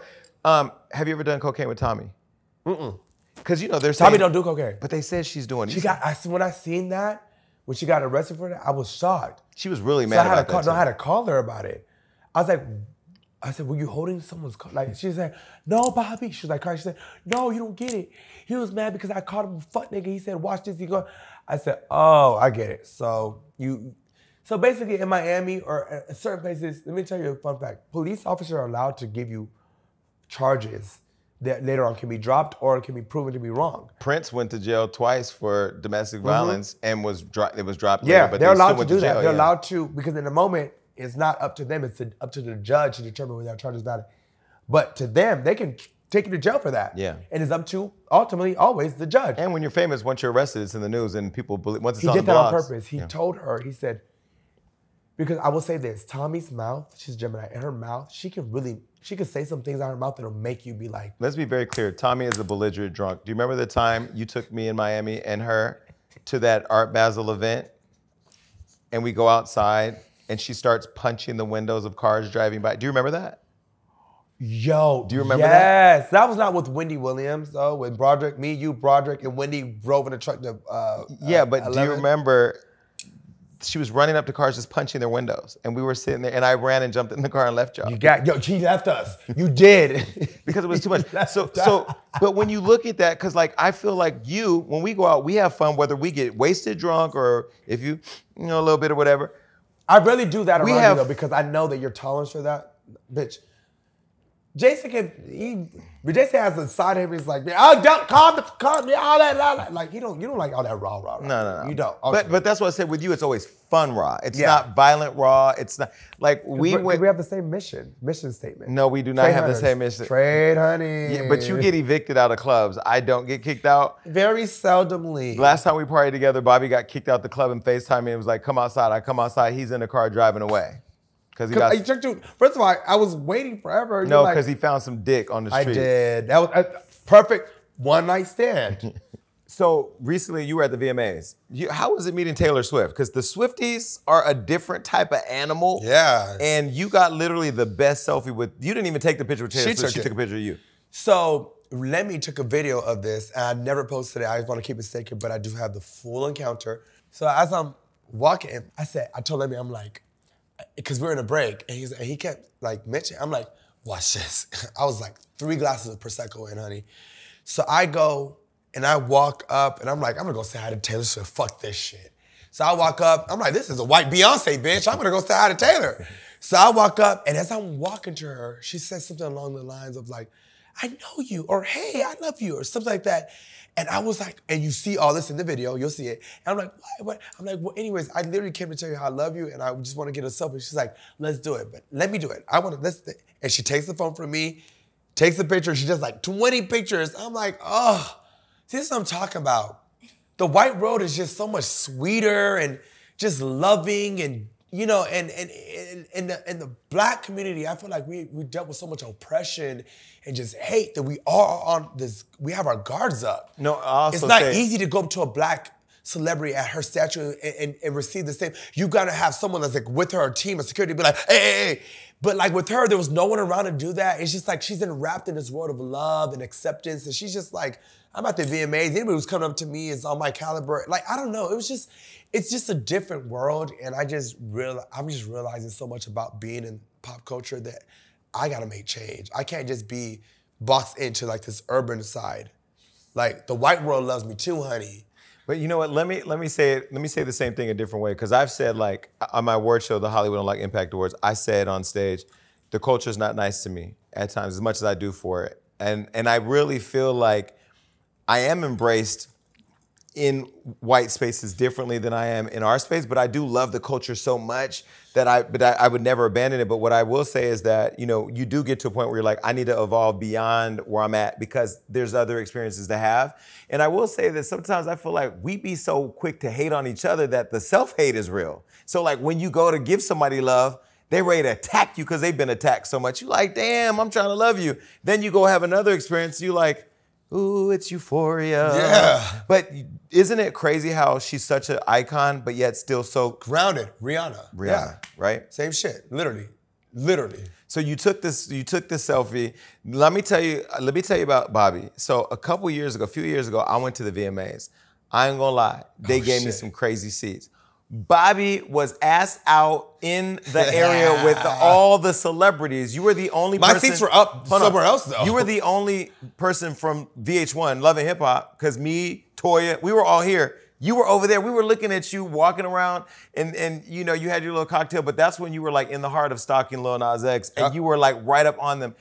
Where do you get the courage to not give a fuck? Because I would be too embarrassed or scared to do it. Let me tell you what gives me the courage.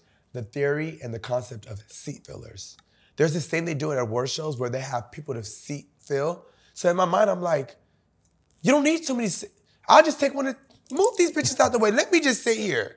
Bitch, I'm Bobby Lytes. I ain't no seat filler. So who would you rather have, a seat filler? Or would you rather have Bobby Lytes sitting here right now, filling up this seat? But how do you go from seat is over here to seat is right here with Taylor Swift? Courage.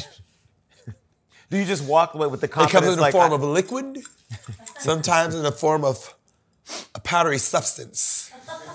And I will say this, it works just fine for me.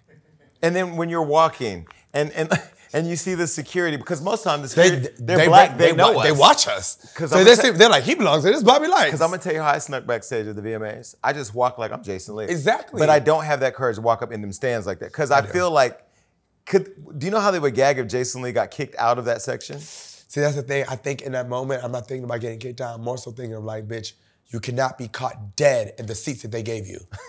Bitch, go.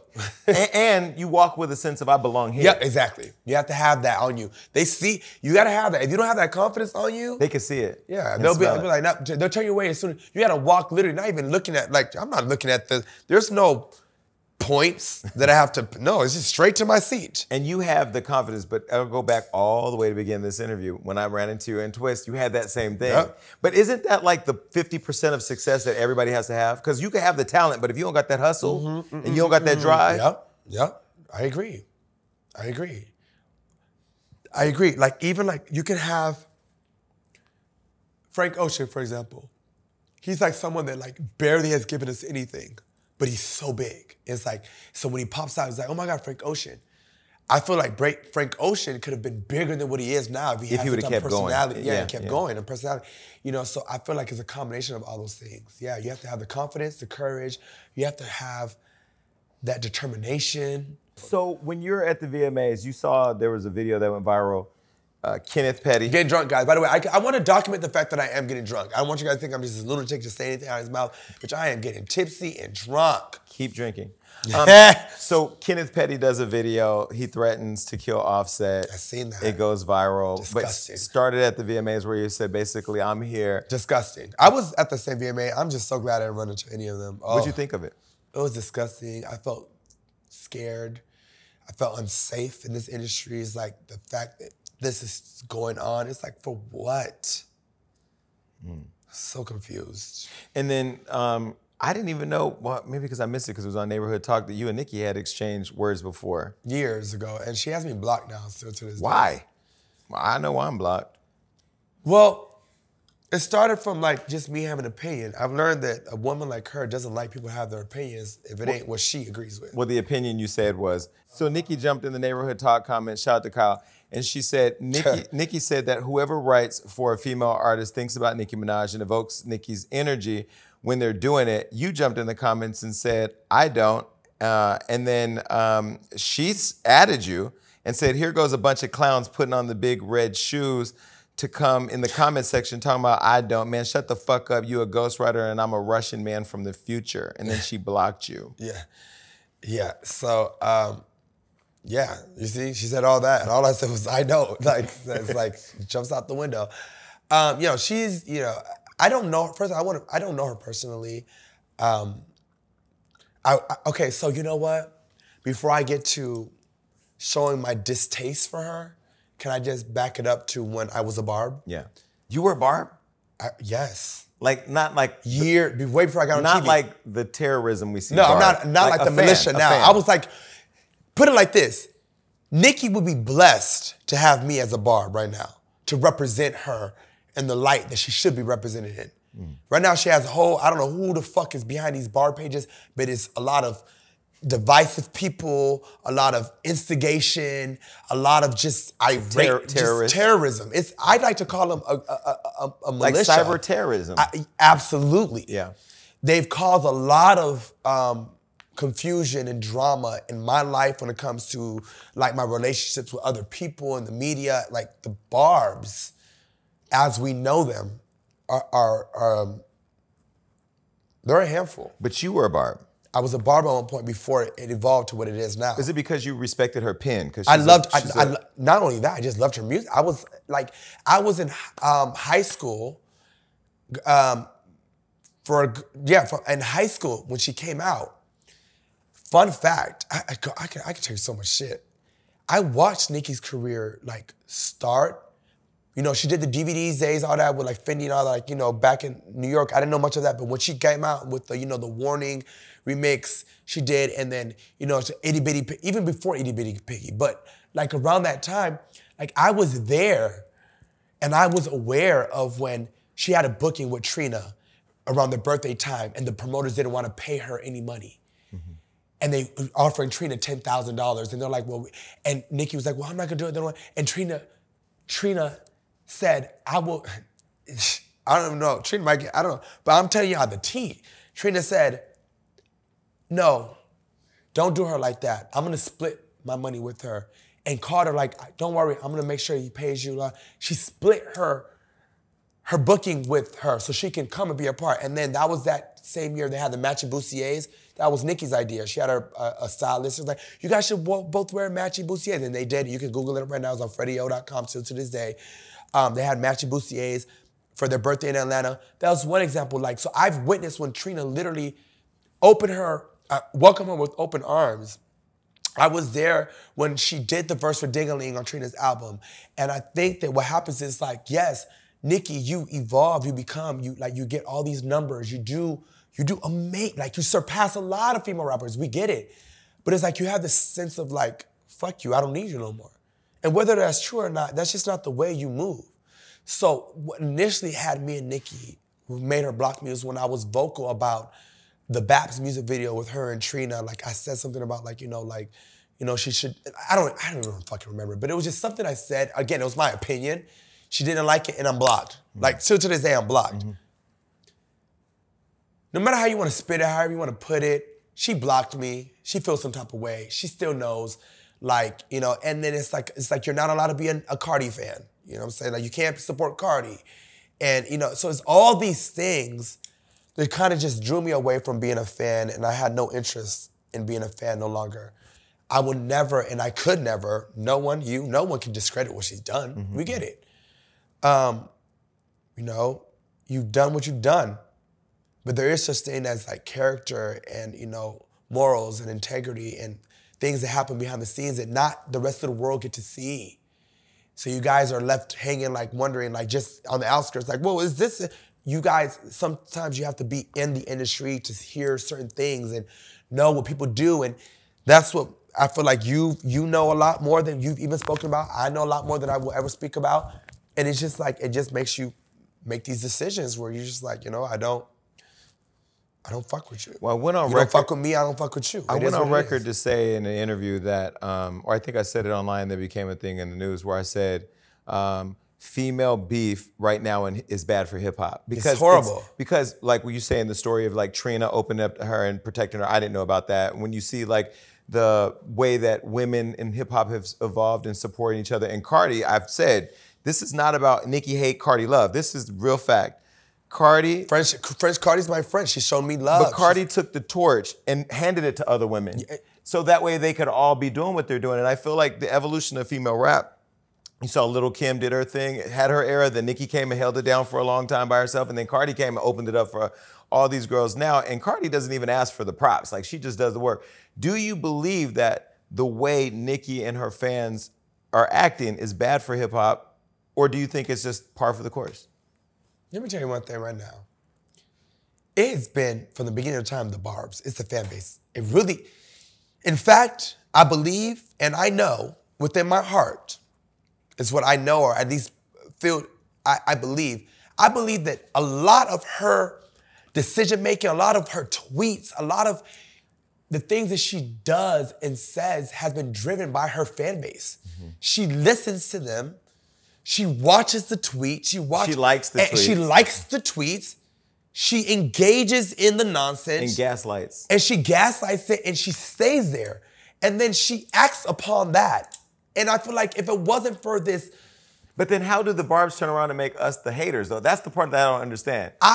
To this day, if we can, to this day in pop culture, you can ask anyone.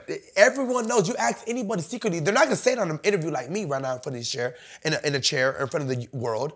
But you can ask anyone.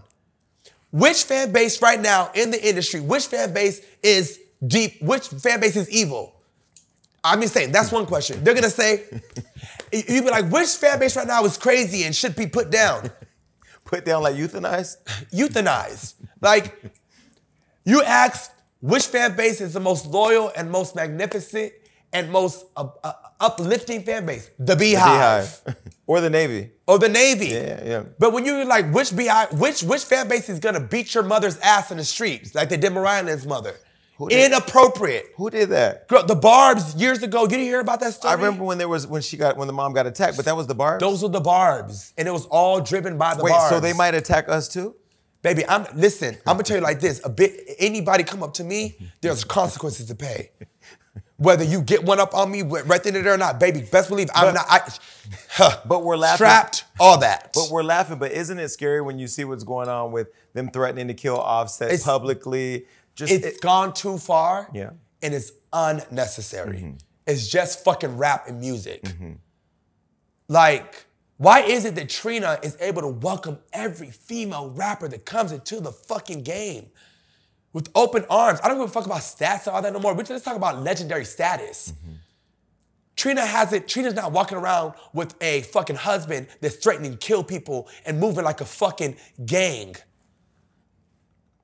She may not be able to fucking, you know what I'm saying? Like, first of all, listen, because this is the thing. I feel like there's this unspoken thing where it's like, well, girl, you're done.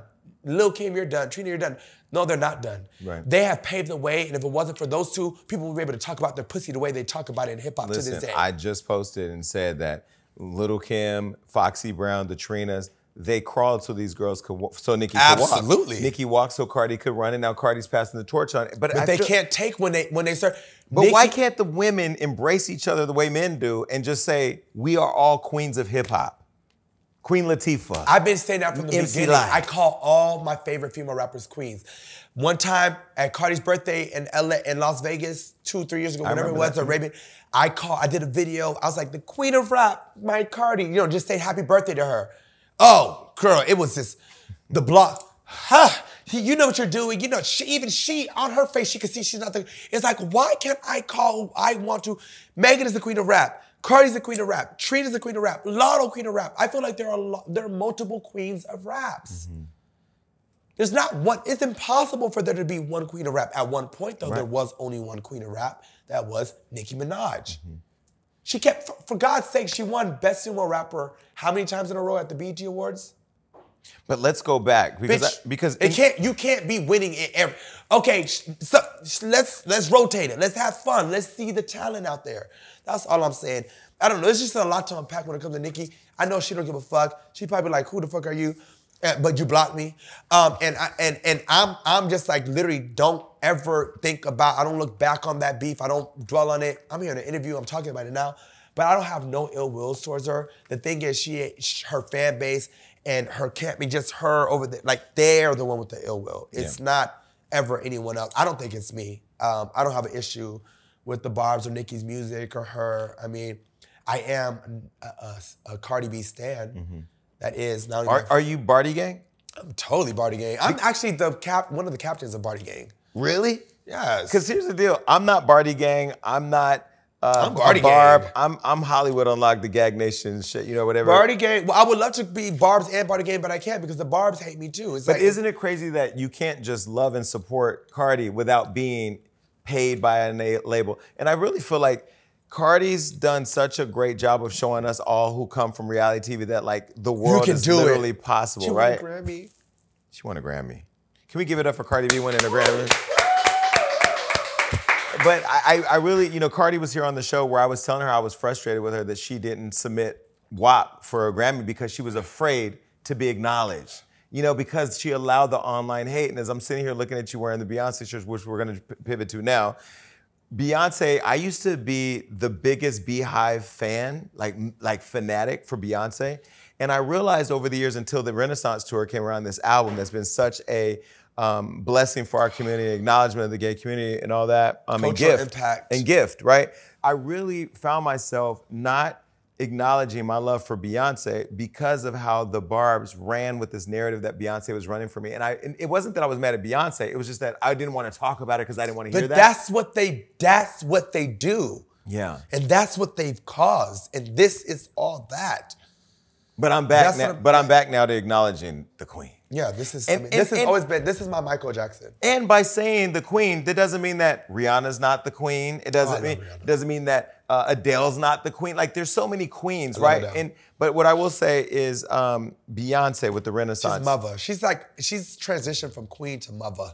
So you went to the Renaissance tour and you've now taken public credit for everybody wearing silver at all the shows. Absolutely.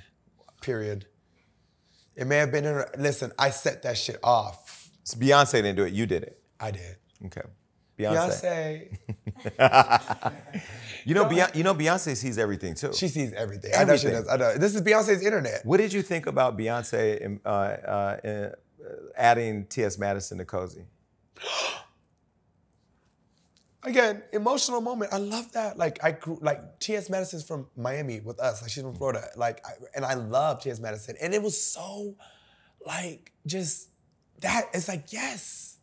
It's like she's incorporating, she's listening, she knows. She's paying attention. She's paying attention. And it was just so on point for Cozy. And I love that T.S. Madison said, beige, fluorescent beige, bitch, I'm black. Yeah. It's like she said all the shades because it's like, and I know you get this all the time, like people look at our skin tone, they're like, bitch, you ain't black bitch, you white, white bitch. I'm black. Yeah. And that was just so needed. But what I love also about her, including T.S. Madison, she's been here on the show, we talked about it, is that the trans community often feels invisible. Mm-hmm. So for Beyonce, one of the biggest artists in the world, arguably the biggest artist right now of our time, to see you and acknowledge you, incorporate you into that. And then she just put T.S. Madison in the promo for the movie that's coming out for that. Just the vocals. I mean, like, without saying it, she's saying, I see you.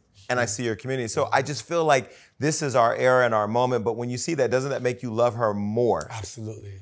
Absolutely. I fell in love with her all over again, once again, when the Renaissance dropped.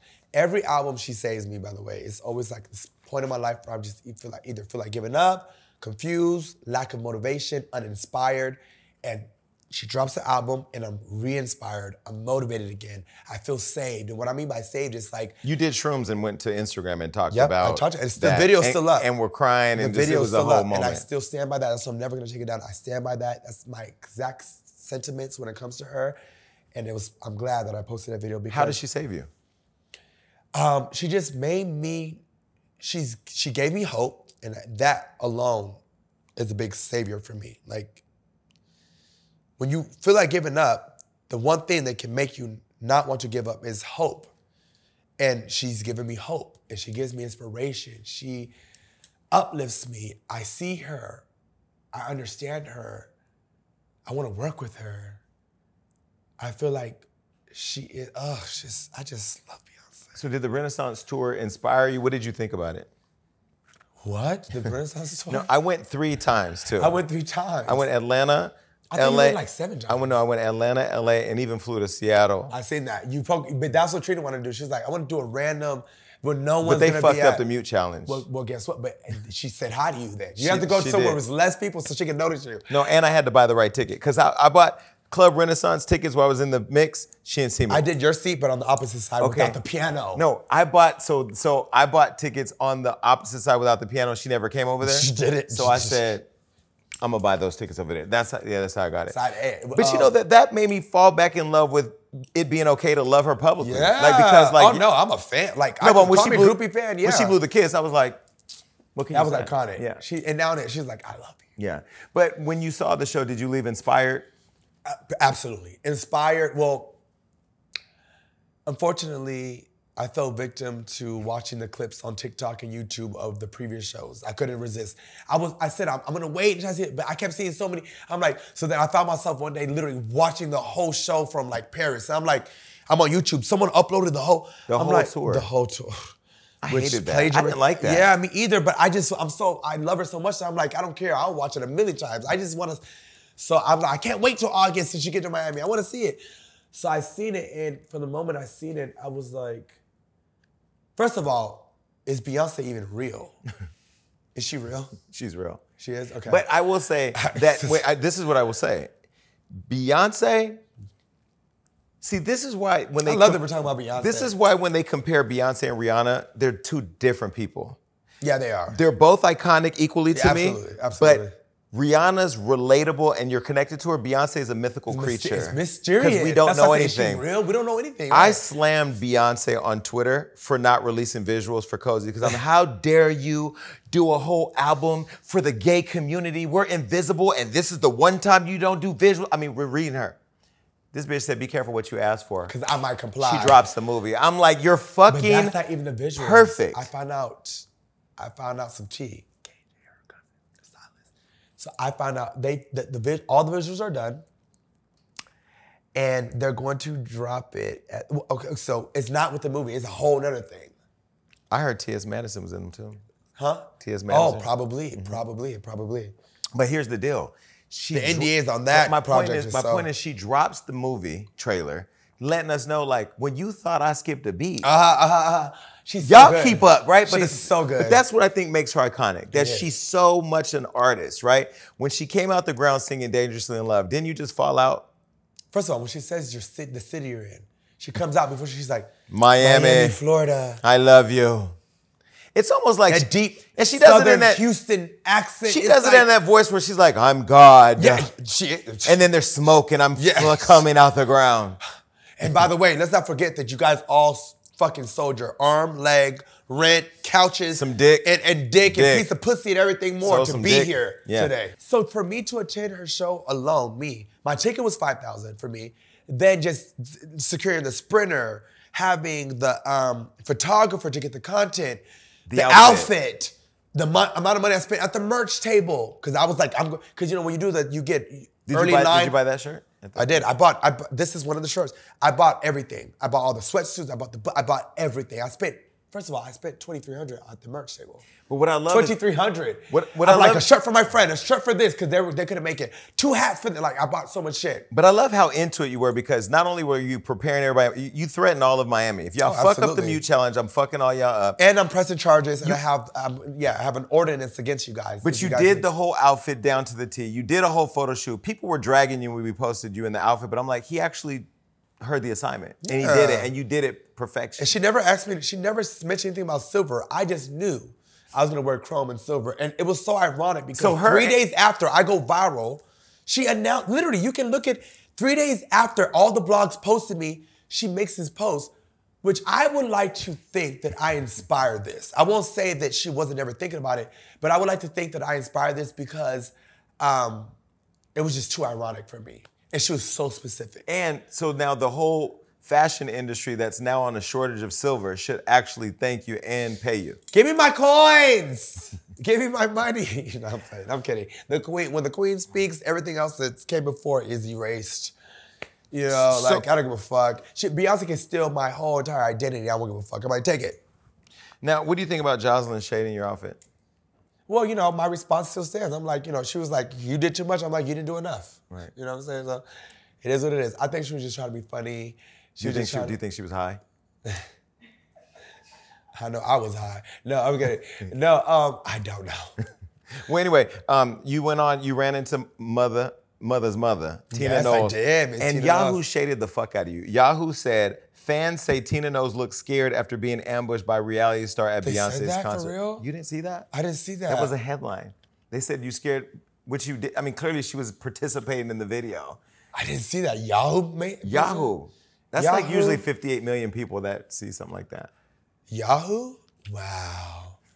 The shade of it all. Had an interview with you guys next week. Canceled. No, don't know. Just read them for filth in the interview. You go do the interview. Who's the head of? Who's the head of Yahoo? So people were like, first of all, you rapped and said, "And my mama was a savage. I got this shit from Tina, and Tina was." I just feel like they stole the moment from me. That's iconic. Who did Tina? The other people. So people were there, and it was like a universal thought. Everyone was like plotting because she was sitting there the whole time. By the way, she was sitting right there with us the whole time. Unbothered, no one was going up to her. I never went up to her. But in my head, I said, when she performs Savage, I'm going to get a video and I'm going to point, got that shit from Tina, I'm a set. And right when I go to do it, because I was ready, someone else beat me to it. They were all on it. They were like, we're doing it. So you hear me in the video say, though, they stole my moment. They stole my moment. Like, you hear me saying that in the video. Did you talk to Tina? I did. What'd you say? Aside from, I let her know because Solange, her, and Beyonce love Trina. Solange and Mama follows Trina. About 2-3 years ago, Solange licensed some footage from Trina to add her into one of her music videos. I don't know if you've seen that. So like they're all, they're a fan of Trina. So, I used that as my gateway. And I was like, hey, it's me. I'm Trina's cousin. She goes, I'm sorry. I love her because she's just so straightforward. She's like, I'm sorry, what's your name? So I'm like, Bobby Lytes. And she kind of like gave a smirk, like almost like she may have like heard of the name or not, but she was like, oh, and then she, and it was just all She's a love. nice person, she's so though. sweet. Yeah, she's so sweet. But what I love about you, again, and this is what I want to say to people watching, right? Like, when you don't take moments, those are moments that like may never come back. And I will tell you something. I have no problem looking however you think I look because guess what? You're not even in the room to take a moment like it. And I'm gonna tell you a conversation I had with T.S. Madison privately. I'm gonna share this right here because this is what I do. The other day when T.S. Madison got into it with Tasha K, I called her, I said, Beyonce spoke your name, gave you flowers, put you on a song. You're in the Grammys because of that, and she just put you in the promo trailer. If you ever speak Tasha K's name again, you're not worthy of it. You're not worthy of it. And she said, I got it. Because God gives those people that he wants to see flourish opportunities that nobody else can get. So why fuck that up? And so that was a moment where I had to take my own advice. Like, there's people that have hated on me that I will never mention, and we've had that conversation because you're not blessed the way that I am because you're putting out negative energy. So I will say what I love about you that I hope you never, ever stop is just taking those chances, getting those Taylor Swift moments. Like I was looking at your VMA slides and I was like, I should have gone to the VMAs because I just love how you go for it, including Lil Nas X. Would you still let him fuck? Yeah, why not? Fuck it, I don't let worse people come my back. He's a millionaire now. He's cute. He's taller than me. Lil Nas and his body. He done worked on his body. Yeah. Matter of fact, I'll even top Lil Nas X. I'm not even a top, but I'll top him. You would fuck Lil Nas X? I mean, if that's what shit. Well, you said that you want to be married by the time you're 40. How old are you now? Turned 33, and I don't want to put a timestamp on this, but I'm 32 right now.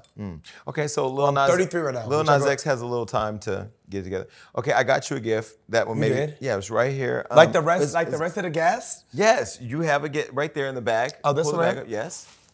Ooh, bottom bag. Listen, let's give a round of applause to the bottoms. Yes. Finally, someone who acknowledges and accepts me for being a full-out bottom. Yeah. Which one do I open first? Yes, just take the top off. Take literally the top. I want to keep this. This is so cute. Okay, the branding? That's the top. We'll put the top on the side. Okay. Okay. Master Series. Okay. Turn it around. This is... Look at the back. Wait. Yes. Wait.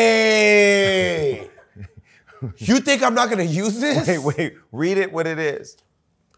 Extreme Humbler. Oh, yes. Humble me. Black wooden humbler with ankle restraints. Hole for scrotum. Adjustable ankle restraints and locking buckles. Yes. Would you use that? Are you crazy? I'm putting it to use immediately. And I'm one of those bottoms that have like low-hanging balls. Oh, wait. No. Well, this is why Marina, oh my God. this is why Marina got you the gift, because your balls fell out at the fashion show. Yes, that's what I'm saying. I have big, well, I'm not a small dick bottom. You know, I'm like, let's just put that out there. But I will say this. I can't wait to use this, actually. So, let me see. Give you some ball support. Yes. So I feel like, so can I explain what that does? Yeah, explain that. That's putting, how'd you find, like what? Shout out to Andrew. You know, y'all bottoms be finding all types of stuff. Yes. Oh, okay. Andrew, So explain what it does, what it's doing for the balls. So basically, it's just putting pressure so that, you know, it's just a freaky thing. It's kind of like, you know, when you're fucking your top, you like, I play with my nipples. It's like something is like. Oh. Well, we got some more things. Go in the bottom bag. There's more gifts. This is the gift that keeps all I needed right there. It's the gifts that keep on giving. And hopefully when you get on the Jacked app, you can find somebody that can help you out with all this. Well, first of all, I'm gonna actually wear this tonight to the premiere. This is perfect for my outfit. Skimpy. I needed something. I didn't bring a thong with me. This is cute. Wait, hold on, let me see. Yeah, so this is gonna help you hold your balls in place so they don't fall out. I'm gonna hold on to it. Oh, this is gonna be great. I almost want to try her on now. No. Okay, there's more in the bottom bag. Okay, I love the bottom bag. This is actually the first bottom bag we've ever given. Should have had another one of your guests on here. There's a guy. Ooh. Metal handcuffs! I've always wanted, even though these are kind of like, wait, oh no, they're not for the ankles. So I've always wanted handcuffs. So you could be locked up from the cocked up. Yes! Matter of fact, I'm gonna be drunk and just lay on the bed, I'm like, But don't do it with a one-night stand, because if you get locked in your hands and feet. And then he gets drunk. And you know. Or then he robs me. Can you imagine if you get found by Miami-Dade police, locked in your ankles, balls, and your hands, while you try to explain how they found you on Jacked and robbed you? You're going on Hollywood Unlocked for Justin sure. Smollett won't have shit on me. Oh. Well, he's a bottom too, so he won't have shit on you. Well, anyway. I gotta tell you. So you know he called me for a movie. I couldn't make it. He needed me the next day. It was a movie he filmed me in LA. It's about to come out. These are everything. I can't wait to put these to use also. Coffee, don't stop. Let me love you to the remix. Wait. Oh wait. Oh shit. Aren't you in a movie with Joseline coming up? Vivica A. Fox. Not Joseline? No. Vivica A. Fox, honey. No, I was gonna say maybe you can give those handcuffs to her. So how do you? Wait, did you put the handcuff on? Okay, just leave your handcuff on. Go in the bottom bag for the rest of the gifts. The bottom of the bag, bottom of the bottom bag for the rest of the bottom gifts. I already know what it feels like. I know how to grab this in my sleep in the dark, honey, whenever it's time to open up this hole, honey. This better be what I think it is, honey. Poppers? Yeah. Yeah, and it's Rush! Wait. The mic. Yes! Yes! So let me explain something. In the poppers world, you have like all these other jungle juices. Then you have the Balenciaga of poppers. Rush. Is that the Balenciaga poppers? It is. So what happens when you, because I've never fake it. I don't use that. You don't? Here, let me open it right now. Why do I need to open up? Well, my top's taken sometimes too. Wait, no, don't do it now. Wait, don't do it now. Because if you pour poppers on the damn. I'm not. Okay. Wait, so is there liquid in there or what is it? Wait, your asshole's gonna open up on the show. Wait, I'm ready! Wait, can you explain what poppers is for people who are watching and don't know? What is it? Oh, wait, technically, hold on, we gotta be legal, because this is, you can't go to any store and be like, give me poppers. Why? Give me nail polish remover. But no, they sell that This is nail polish remover. We cannot call it poppers. Why? It's a solvent cleaner. Okay, so tell people what this solvent cleaner does. If you inhale it, it literally opens up. It relaxes every muscle in your body. Okay? Including your ass. Including your anal. Okay. But that opens up the most because it's a muscle you really don't work with the most. So that's automatically basically just opens you up and allows you to take as much cock as you could ever desire in your goddamn life. Thank you guys so much. Can I tell you my popper story I've never told? Please. I love poppers. Okay, I didn't even know what poppers was. I had sex with a white man years ago. Oh, they're no, like in my early 20s, maybe 22, 23. And we're getting ready to have sex, and he starts snorting something out of a bottle. I'm thinking, he's fucking snorting cocaine. Nope. But he was snorting this. And so then every time we had sex a few times, he would do the poppers. So the poppers makes it where it opens you up and you can take like an anaconda. But not only that, not only does it open you up, literally, like it relaxes to basically to the point where like even subconsciously you're not flinching or trying to squeeze, whatever. But once it does, it just feels good. Did you do poppers with Andre? Of course I did. You did? That big ass goddamn anaconda dick. Did you let him stick it all in you? All of it. Jesus, that's a lot. No, me and Andre have had sex multiple times, so if people want to act like that was a fake thing, that was real. Did you guys do sex on OnlyFans together? No. I've never done sex on OnlyFans, period. What is your like, is it? Body, ass, if you pay enough, you can see little asshole wink at you, you know what I'm saying? But, I've never done sex or anything like that. Will I? No. I'm not a porn star, I don't have to do that. But the OnlyFans money was great during the pandemic. That's when I started OnlyFans. It was because of the pandemic. When did you decide I'm now gonna act? I think that I need to explore the acting world. I feel like I'm good at it. I feel like you have the personality. Yeah, I want to do it. Part of me wanting to get famous was that. It's like, I always see myself, and I think that's what's taking so long for my dreams to manifest, because my dreams and my manifestation has been all over the place, and the universe is doing its best job to kind of like bring everything to fruition. It's like, okay, so let's just start with one thing, Bobby. You wanted to be on TV. You want to be, so it's all happening, but part of what I was manifesting when I was little was like, I want to be an actor. I want to do movies. Well, Saucy Santana kind of came up pretty fast in doing rap the way that you were doing rap, but do you think his took off more because he wasn't doing reality TV? Do you feel like reality TV's held you back? Yeah, that, and also it was just like an organic thing that happened. Like, it started from his live with Young Miami. The world fell in love with him. They love, you know what I'm saying? He's hilarious. And it worked in his favor, and he did his thing. He did his big one. And honestly, even if, let's say, like, I didn't like him or I didn't like his music, I still would never, like, just tear him down or talk against someone like him, because he is breaking down barriers. I'm proud of him, and he is a part of our community, and we have so much division already, and we still are trying to solidify our spot, and we're still, we're still fighting. Yeah, we're still fighting, and he's joined the fight. He's part of our, you know what I'm saying? And if you hated on him, you'd be Nicki Minaj. Yeah, but also it's the thing I've learned about hating. You have to have like a reason to hate, or you have to be like just totally insecure. I never actually found a genuine reason to hate on Saucy. I loved him from the get-go. I was like, bitch, you're funny, you're outgoing, you're Southern, you're Florida, and bitch, you're doing the damn thing.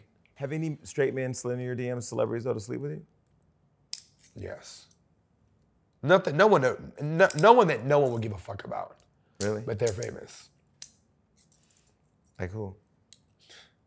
I'm not you. I've had sex with a few athletes, I'll say that.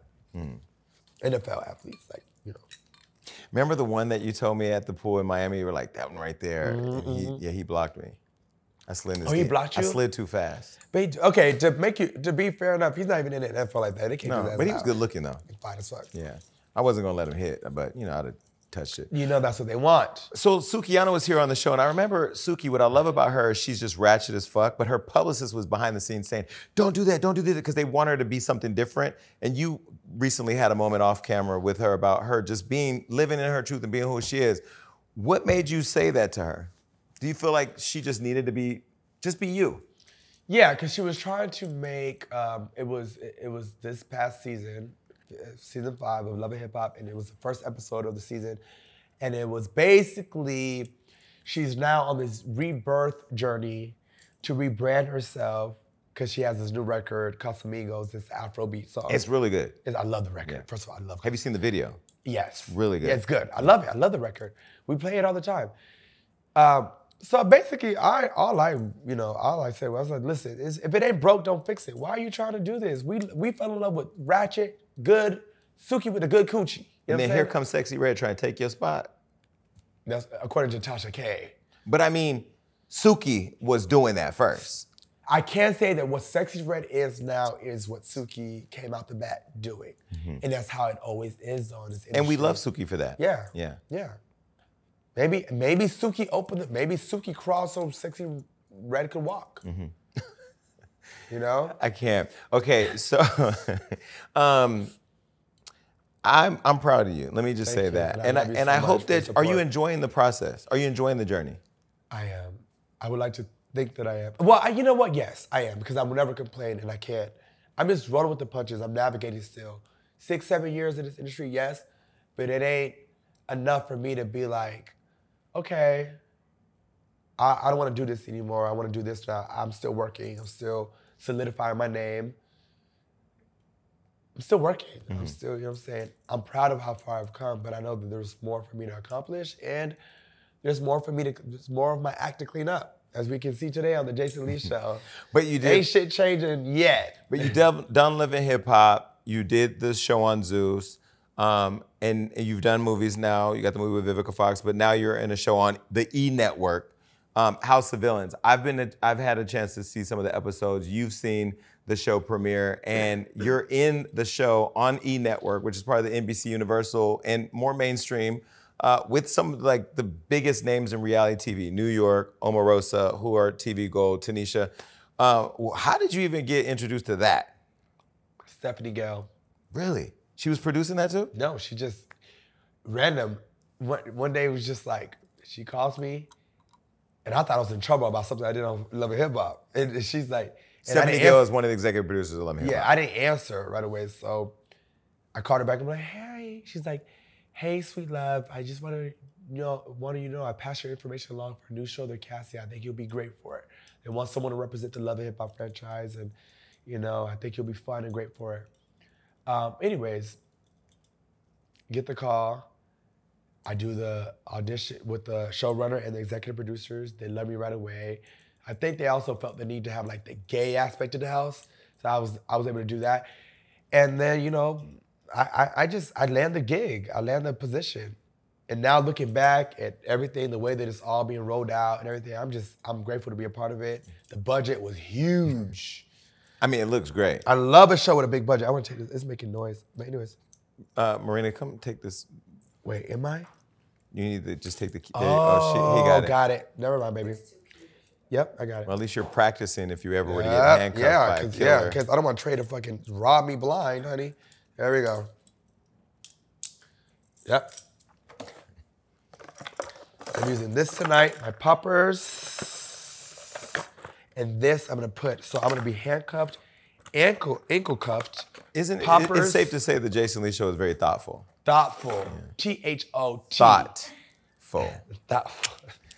But yeah, so you're in the show. You shaded the fuck out of Joe McHale. By the way, Joe McHale is the host of the show who I went to the Super Bowl. We were on the plane with. Y'all on the same jet. We had Tiffany Haddish's jet. I was just a companion. Tiffany Haddish. No, it wasn't her jet. It was her connection. The NFL sent a jet for certain celebrities and their plus ones. I was a plus one to the Rihanna Ball. But Joe McHale was the host. He's cool. He's funny. So wait. The recent Super Bowl? Yes, with Rihanna, but we're talking about your show. Major, okay, yeah. Yeah, Joe McHale's the host of the show, House of Villains. Thought his name was Carson Daly at first. At least I didn't say something like a black person's name, which I knew it was Carson Daly, Joe McHale. It's just... It's the first time I've seen a black person think that the white people were the same. Listen. Usually it happens to us. This is what you get for putting a goddamn niglet from Love and Hip Hop on a white person's show, okay? I'm trying to get adapted. Damn it. But what was the experience like? Because I know you wanted Tiffany New York Pollard to be the co-host for the Bobby I Love You Perk reunion. We were trying to get her, but she had a booking. She had to do another show. She was doing College Hill for BET, but then you were able to meet her for the first time on the show. What was that like? I mean, she's TV gold. So I see her because, fun fact, there's 10 villains living in one house. You don't know who you're living with, not even a bit. Not even from the beginning. Like, even when you start to get casted, you're not allowed to be like, who's in the cast? You're not allowed to ask. Well, I mean, you can. They're just not going to tell you. So they're like, you have to wait to see. That's whatever. So I didn't know who. But in my head, I'm like, there's 2 people I think need to really be in this house. And if they aren't, then it ain't the House of Villains. I was like, Omarosa in New York.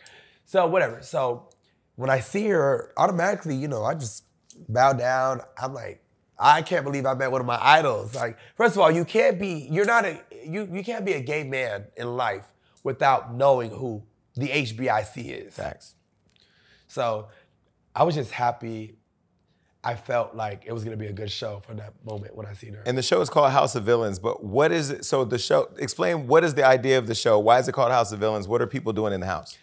Purpose of the show is basically you get to see what happens when you put 10 of reality TV's most infamous villains all in one house and they're competing for a grand prize of $200,000. And then what makes it so interesting is they get a villain from all different franchises, all different networks. That's what makes it so crazy. It's like you have Vanderpump Rules, you have Bachelor, you have Love and Hip Hop, The Apprentice, Survivor, 90 Day Fiancé. 90 Day Fiancé. You have Love is Blind. Oh my God, Bad Girls Club. So all these shows, now you have all these, and then, you know, we're put into a house. So that alone, I mean, that's the show right there. But what makes it so interesting is that you get the opportunity to become super villain of the week every challenge. And when you become super villain of the week, you have the power to put up 3 people for elimination. Those 3 people then have to do a redemption challenge, and there's only one winner from that. And now you have 2 people left that didn't win the redemption challenge. You've had plenty of time now to redeem yourself. So now you guys are put up on a pedestal, and now the rest of the house, including that 3rd person that was up for elimination that won that redemption challenge, now we all get to vote out of those 2 who stays, who leaves. But do you, like, those kind of shows kind of make me like, I would be crazy, because first you have to share a room with people. And then we have no doors over And are they filming you all 24/7? You're being filmed 24/7. So if you snore, they're filming that. There's a camera directly over your head when you're sleeping. And then, do they turn the lights off at night, though? They do. Okay, because Big Brother, they never turn the lights off. They did it? No, and there was no clocks, no TV, no nothing, so the lights are on. We had no TVs, no clocks, no phones. And so you know nothing that's going on in the real world. Nothing. And then you guys are in this house, and then you're living with these people every day for 3 weeks. Going on a month, depending on how long you make it in the competition. But what if, like, was there ever a time where you wanted to tell people, just get the fuck away from me? There was a time where I wanted to log on to Jack and find me a piece of dick for the night, but it just Did you find any tough dick? titty. Did you find any dick in the house? No. Did you mess with anybody in the house? No, I wish. There was none of my types. Nobody was my type in there. And, you know, yeah. Okay, so now you've done reality TV, you've done the movies. Go back to the music. I see you DJing in Greece or DJing in Paris, or like, do you ever think about the crossover to electronic music or something different? So aside from me doing music, R&B, hip hop, like I songwrite, I am an artist. Recently dropped a single, Judgment Day. I did it during Pride Month. You were in a church. I sure and did. People were not happy about that. I don't care. At the end of the day, that message needed to be put out, and that's what makes me who I am to this day. What was the message? Because you were wearing a dress in the church. Don't judge. Who are you to judge somebody? You know what I'm saying? We need to just start worrying about ourselves individually and just love one another and understand that we are all one, regardless of race, religion, ethnicity. It was the love and hip hop version of Like a Prayer. Because Madonna, remember she did she lost her Pepsi deal. Yep. She was dragged for filth when she did that. Yep. Because people in the church don't want to talk about the issues in the church. Cardi B liked the post and then I think she caught wind of what they were saying in the comments and she unliked the post. She was like, I'm dealing, because then she was dealing with some other shit going on. And I noticed that. It's something she didn't even know, but I noticed it. And I was like, yes. And once a Cardi B with 159 million people like something, everybody sees it. No, I think what it was, I seen, like, literally, one person added her, and they're like, of course you would like a video like this. Blasphemy, played in the house of God. And I think she was like, oh, nope, not today. She unliked it. I was like, fuck! It's the fans. They ruin shit for us. Fuck. Fuck. That's how we talk about a video in a church. That's crazy. I mean, the pastor and all, by the way, the pastor who paid the pastor was B's sugar daddy. What? I was like, B, I need someone who looks like a pastor. Wait. No one wants to, and I went to the Halloween store to get the pastor costume. Yes, my assistant, sugar daddy. So he's gay? Was he gay? Yeah, he's gay as a lamp. Do we know he was gay in the video? No, honey, he's pastor. He's condemning me for being gay. While being gay, played in the house of God in a costume, priest suit. Hollywood's wicked, guys. Wait. The guy playing the pastor, condemning you for being gay in the church in the video was gay. Absolutely. And a sugar daddy. Sugar daddy. Oh, shit. Allegedly. I'm acting like people can't go watch the video right now and go look at the pastor. Oh, my God. I'm sorry, Omar. Oh, no, I done said his name. Fuck. Damn. Like, what the fuck? Omar, we got bills over here. Well, Omar, I paid you. Yeah. I did pay you. So you were his you were his employer for the day, whatever. Yeah, I employed him.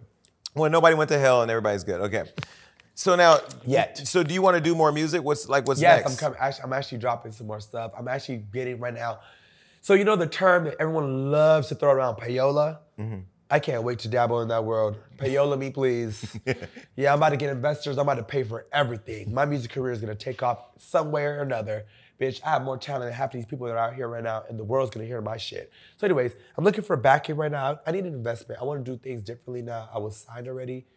Got out of that deal. I want to do things independently now, but I need the funds. Mm-hmm. You know, I want to be able to fund it, and I'm working on that right now. I'm securing the investment. I mean, I can take my own money, but that's not smart. I'd rather have someone invest, and I go full throttle. So I want to I really want to take it there now. Yeah. Well, hopefully there's a sugar daddy looking to invest. Yes. Okay. All right, well, listen, that was the fun. Now let's get to the mess. We got games.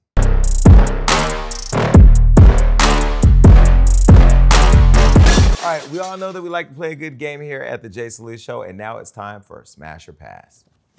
So there's gonna be a paddle right there on the side. Go ahead and grab that paddle. All right, so you have a paddle right there in your hand. This is pretty obvious. We're gonna play the game, and I'll play with you. So if you see the person pop up on the screen, you could just say whether you would smash or pass, okay? Ready, the first person, Lil Nas X. So you'd smash. I mean, you've been following him for a while now. What is it about Lil Nas X that makes you just say, like, he can get all up in them guts? He's chocolate, he's cute. And at first, it started off as a trolling thing, but when I seen how he started getting to the bag for real, you're on tour, you got all this, like, you are a pop star now. You guys could be like the gay Beyonce and Jay-Z. We could be friends. He's an Aries. We could be friends, but I think he's scared of me. So when you talk to him, he is scared of me, actually. I've seen him a lot. I've seen him in parties at the Hills all the time. But when you talk to him, what do you say to him? Have you ever gone up to him and said, I've always, fun fact, I've never spoken to him sober or even like on a normal, it's always been I've been drunk or like, you know, just partying and just turned up in LA. And I think that he's like, it's like he knows I'm cool. He always, whenever he sees me, he always says hi, he gives me a hug. But I know he's scared of me. But do you ever go up to him and say, I really like you? No. No. But if he called you, you would let him hit on the first day? First day? You just said you let somebody from Jack come over and rummage through your guts. Why wouldn't he? But there's no connect, like there's no nothing. This one you would want to stay? Yeah, I would, you know, want to, I mean, if you're going to want to take it there with me, then let's make it. Okay, so look in the camera and send a message directly to Lil Nas X, who might be watching. Montero, let's just go on a date. Let's start there. Let's do a date. And it'll be on me. Everything will be on me. And if it goes well, everything will literally be on you. Including cum. On me. Okay, here's the next person. We've been creative here. Rolling Ray. My good sister. So if he rolled up on you and said, what's up? Sis, it's the pass. Not even with that Michael Jackson look he got there? Sorry, Ray. Remember on the show? I'll give you one of my boys from the show, though. Remember on the reunion where we told Hot Wheels to roll out? Yeah. People were mad about that, huh? Roll out. It was you. And I was like, yeah, roll out. Get it? Roll out. Roll out. But for me, I thought that was inclusion. It was Ray with the electric chair and the Hot Wheels with the the manual chair. It's almost because like, bitch, please. Wasn't that see me in my Mercedes Benz with your Toyota? Like, that's what it was giving. Wasn't that like elitism between the handicapped community? It was. Like, my shit got a motor It shows a and yours division don't. in different worlds. It just shows Like, your handler fucked everybody, mine didn't. right. Oh, that was just, It was a lot. it was a lot. Best reality show on Zeus. Okay, the next one. Now, this one is, he's sexy. Oh, shit, yeah. I would marry, I know he's gonna see this, but I would marry Odell Beckham. And there were, no, I'm never gonna go there. But yep, me too. Oh, absolutely. I mean, Odell. He's that fine. So me, like, I like what pleases me is like when you're hung, right? But he's so fine. He's the fine type of guy that you don't care if his dick is 3 inches. No. No.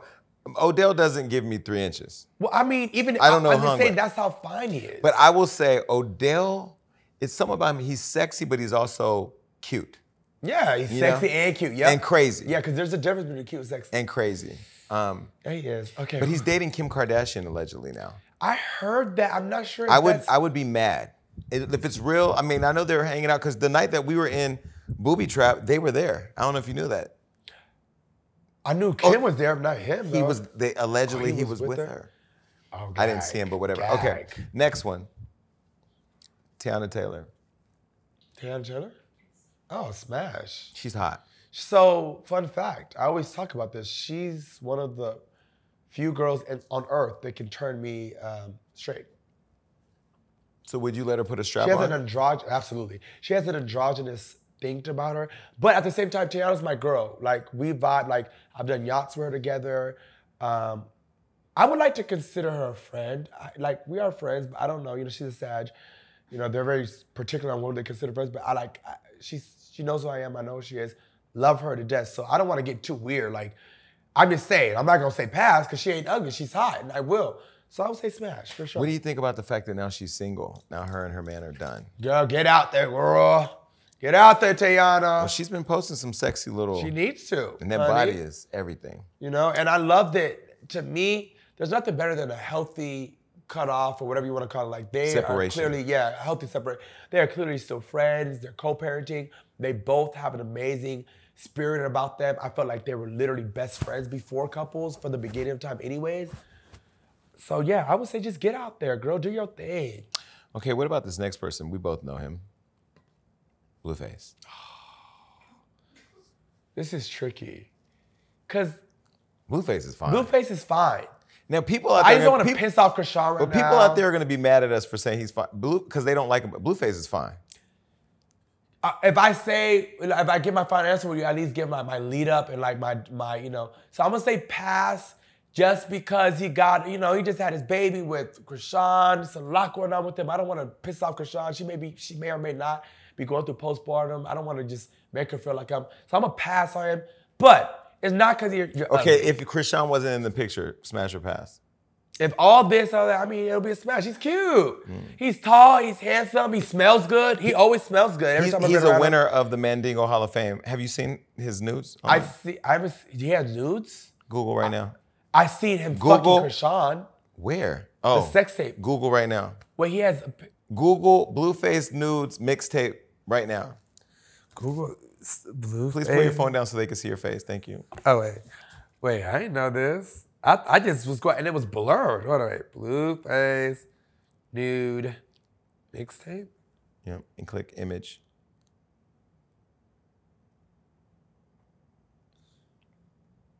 View image. Oh wait, he really posted. Okay, Mandingo. Now, do you see why Krishan's acting up? Crazy over that dick. I know that's right, girl. So when you see Blueface and Krishan and everything on social media, do you think it's too much? Yes, but it's like, I mean, you have to go live for everything. I mean, it's up to them. It's like every time. Like she literally went live giving birth, which I thought was iconic. She broke the. I've never seen nobody with 364,000 views on their IG. You can never fake live views. Yeah, she broke. That was more combined than Cardi, Nicki, fucking Rihanna. Can all three go live together? I don't think it would be 364,000 views. Will it? Well, I've seen a lot of during the verses and during Club Quarantine. Went up to 1 million. Yeah, but that was the verse. Yeah, and that was during COVID. Quarantine when nothing. Yeah. And then even after that, it never did the same numbers other than that one. Who was that? That was a big. I've seen every person go live. I've never seen those numbers. I've seen 100,000 with your faves. I'm talking about your top faves. I've never seen 364,000 and counting views. What do you think about when Blueface, even her likes, 150,000 comments under one picture? Unheard of. Show me right now. Show me right now someone who's asked. So basically, Chrisean is almost as famous as one of the Kardashians. Pat, more famous than them. Damn.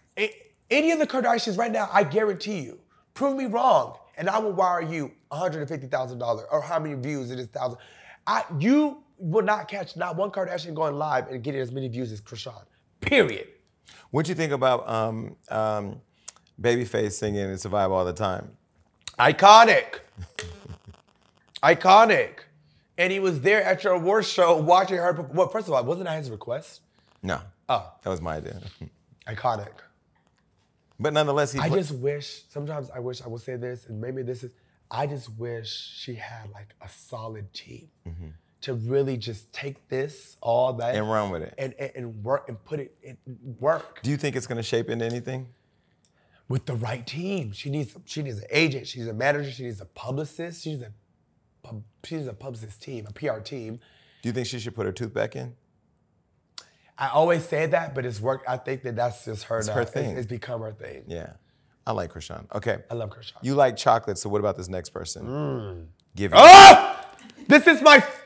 That's my number one crush, but I was so disappointed to meet him at Coachella, and he's shorter than me. He's short? Yes, he's shorter than me. I love him. That's my, So would you let him nut on your face? He can nut inside me. Wait, I keep forgetting. See, that's what I'm saying. Doing interviews with my friends gets too fucking risque. Oh my God, that's so inappropriate. I'm sorry. I'll just say what you could do. I'm not saying to do it. I'm just saying what you could do. What about this person? I think he's hot. Giveon. Bad Bunny. I'm gonna pass, but I get why he's hot. I'm gonna pass. Why? You think he's too Ever pretty? since I seen him put on tits, and gloves, and a wig, yeah. But he's just... And make out with his girlfriend, he just pissed me off. He's just trolling. I know, but I can't. Remember, I told you I can never let someone fuck me that wears more makeup than me. Like, what? He put on tits, hair, wigs, nails, everything. That man is beautiful. But he is beautiful. He is very cute, and he's tall. And he's dating Kendall Jenner now. They're done, I thought. Or they're still dating? Oh, no, it's Kylie now that has someone. The other guy. They be so random with the guys they date. Like, they have no types. Pussy don't ever take a I ain't got no type. All right, this next one is chocolate. Bony. This next one's chocolate too. Flavor Flav.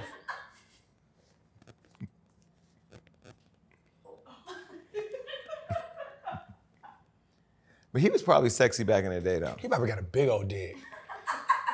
Those be the men that have huge ass, big horse dicks.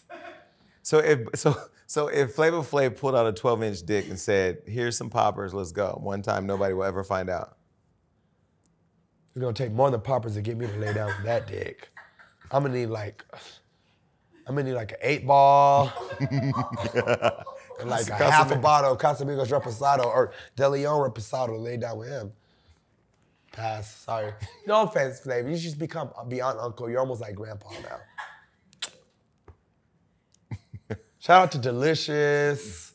New York, Boots and all you guys. New York was fighting for that. I know. For years. Shout out to you, New York, girl. All right, what about this one? We had to put a little white in there.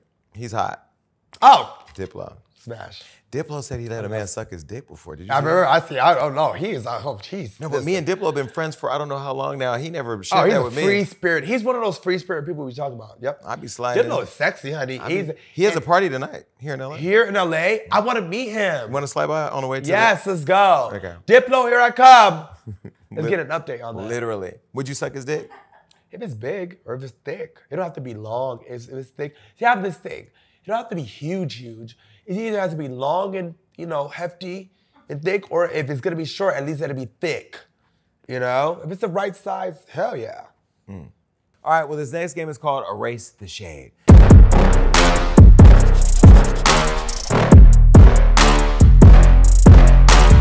Now, if you've ever badmouthed somebody publicly or been in the news for your opinion or said something shady as fuck, you'll have an opportunity here to erase the shade and apologize, or you just can stand on it and, you know, just say what you said. Like that. All right, here we go. The first one. They said that Bobby Lytes was channeling his inner Erica Mena, and you retweeted it. Take it back, or was that shade? I didn't even know I retweeted. I think that was my way of saying that. Yes. So here's my thing. I was not channeling my inner Erica Mena. I was channeling Vanity Lytes, who is my alter ego, honey. She's her own person. Now, I can't help it that I guess what, which I still don't see it. Maybe to the right one, but I don't, like certain moments, I don't know. There's this theory though in pop culture and in the world that I resemble Erica Mena, even as a guy. Do you? No. I mean, either. No. Everyone says I look like Erica Mena. No. You think so? No. No. Don't break the fourth wall. They don't exist. Yeah. They don't exist. Yeah. So. Well, plus you still have a job and she doesn't. So you guys are definitely different. Okay, let's move on. Okay, this next one. You know what I can't take is when a female rapper has a writer. It's like the end of the world. Newsflash, every single last one of your favorite females has used a pen. Rappers used a pen. At some point in their career, they've had a ghostwriter, or is it really a ghost? Anyways, who can deliver what I just wrote down? And who can make it sell is the question. Oh, okay. Sure. Yeah. I stand on it. Why do you think people care so much about rappers who have ghostwriters? It's so stupid. It's so stupid. Because it's like, my last line is like, anyways, who can deliver what they wrote and who can make it sell? So hypothetically speaking, let's say Bongos just dropped, Cardi B. Let's say someone wrote the whole thing, which I've learned based off of Cardi's intelligence, that they don't just write her stuff. She can write her own shit. But let's say someone wrote the whole thing from beginning to finish. Who the fuck else can get up there, deliver those looks, perform, and make the video look so scrumptious and amazing and perfect? It takes a whole thing. It's not just about who cares. Because guess what? In the R&B world, no one's like, well, Monica, you didn't write that. You know, no one's saying like, well, you didn't write that, Keisha Cole, because it's R&B. It's like, oh, it takes a village to write an R&B record. Why can't it take a village to write a hip hop record? Because it's been a thing. It's like, it's another stigma in hip hop. We have to break it. It has to come to an end because that is the beginning of all of this controversy right now when it comes to, it's like, bitch, I couldn't be a female rapper because as soon as they want to bring up, I'll be like, bitch, matter of fact, you're right, I didn't write the song. I sat the fuck back and 10 other people wrote the song. I just came in there off my high horse, got in the booth, and I delivered the record. Now, sue me, bitch. I have a question too. Why, when they say rappers have ghostwriters, it's a bad thing when it's a hit, but when it flops, it's the artist's fault? Exactly. So that means the artist is not a flop, the ghostwriter is. Exactly. And I can say, having worked with Kanye,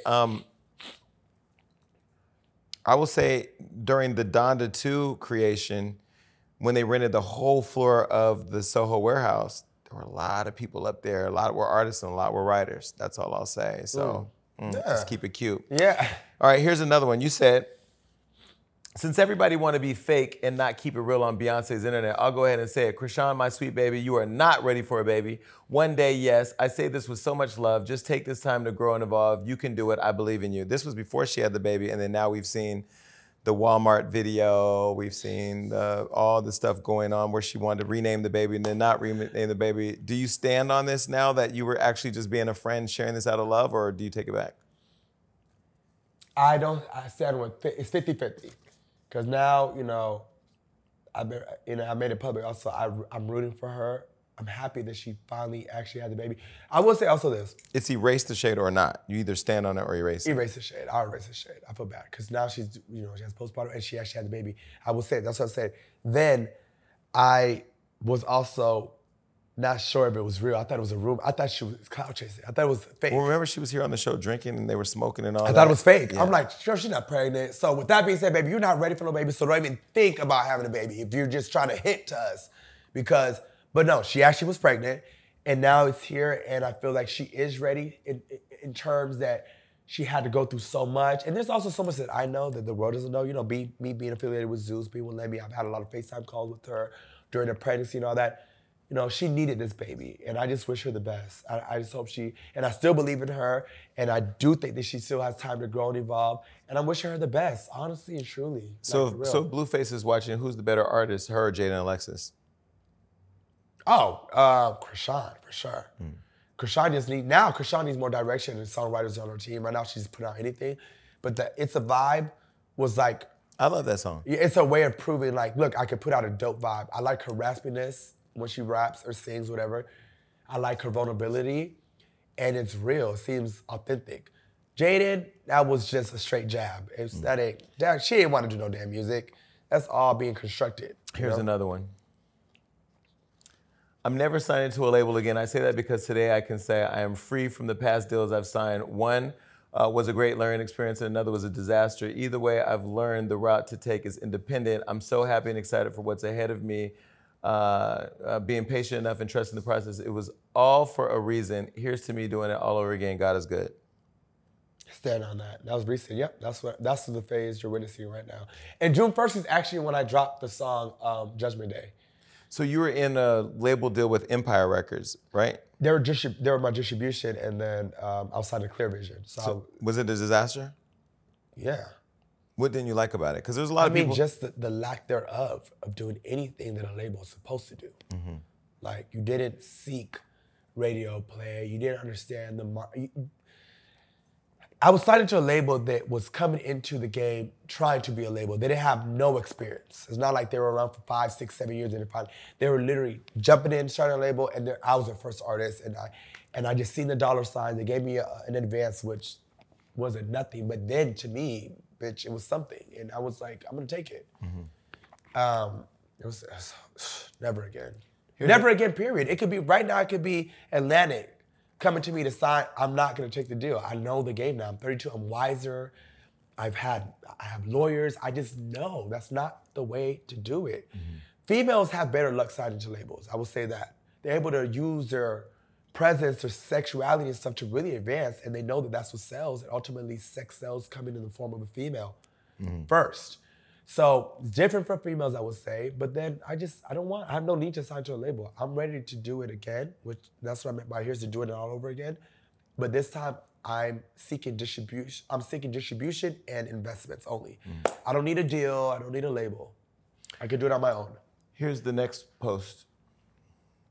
In the gay community, you are frowned upon if you are too feminine. It's weird, but I'm still cunt. Stand on it, it's still true. Yeah, do you feel like in the gay community, meaning the gay community frowns upon, or the gay community? Mm-hmm. So our own community frowns upon people who are feminine? Yep, too feminine, meaning, damn, you know when I said that? That's crazy. I meant that for so many reasons. I remember when I tweeted this, that's crazy. In the gay community, yes. Because it's like, I think, and I came from like a moment of rejection with this one guy that I was trying to like pursue in the moment. He's so fine, he was more masculine. And I've learned that I'm like, a lot of these masculine guys don't want a feminine bottom. They want another masculine guy, even if they're a top. I'm learning like, in this, I'll say that is, for me, that's so strange to me. It's rare you'll find a top that's openly gay in the gay community that wants someone that's kind of like me. Chances are, even though they're top, they want a beard, they want to be masculine. And even on the dating apps, no femmes, no fats, no femmes. Well, I understand. That's what I meant by that. Yeah, that's what it was. In the dating world, it's always no fats, no femmes. I'm a femme. So my makeup artist over there is lesbian. Did you know that? No. And her wife is butch. Oh, you have a wife? Butch. Wow, okay. So it makes sense, like what you're saying. When you see lipstick lesbians, those are usually white girls, right? Yeah, it's rare that you even see those anymore. Black girls gonna get a motorcycle driving. Anyway, okay. Next one.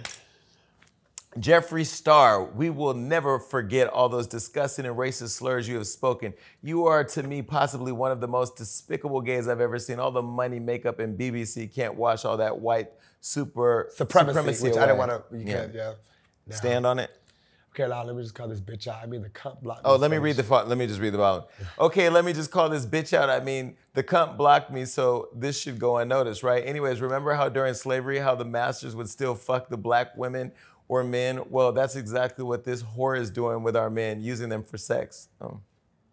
Wow, Bobby, you are just unhinged. Or you had a bump. Something was going on. Yeah, I don't even think that. You know what? As much as I would love to erase your shade, honey, I'm keeping it. So at the let's make a copy of it and let's laminate it, actually. So at the Beyonce concert here in LA, he sat behind us and he was rude to Rob, the executive producer of the show. Yeah, I mean, it's Are you being for real right now? Swear to God. First of all, you look like Candyman. Death. Yeah, you look like death, not even warmed over. Like if you took a cold plate of death out the refrigerator and it was still Ice Queen looking fish, you look like that. I didn't say anything to it because if it would have said something to me, it would have got punched in its mouth. Exactly. And you know she reminds me of? You know A Nightmare Before Christmas? She just gives me that. I don't even know what about it, but just A Nightmare Before Christmas. And when you think of Andre putting his thing in that. No, I don't blame him. Bitch is rich. Oh, Andre told me all the stories about them, honey. What? She said a private jet out for him to come. First date they went on, it was like $30,000 she spent on him. I mean, I would have fucked the fucking dragon too. Oh, you did what you had to do, Andre. It was actually funny because we actually joked about it. I was like, go on and bring that bacon home to mama. I can't. Okay, here's the next one and the last one. This new generation of fans suffers from delusional and childlike brain syndrome. They only enjoy fighting or people they think they can fight. That's it. That's all that matters. Then when it comes to the music, if you can't make a TikTok, then it's trash. It's weird. Yeah, who was I talking about? Let me tell you, it's always a subliminal. Something triggered me to say April 25th, this new generation of fans suffer from delusion and childlike brain. They only enjoy fighting or people that think, okay, yep, I was talking about, that's true. That's all that matters. When it comes to music, if you can't make a TikTok, then it's. I mean, I stand by. It's true. This is a day.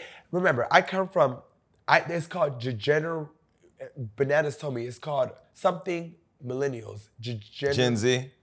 There's when you're what is it called? No, gentrifical something. Not gentrification. No, I almost want to ask Bananas right now. What is it called? Don't worry about it. Just go ahead. Anyways, it's basically when you're born, us, when we're born, right when we knew what it was. Generational?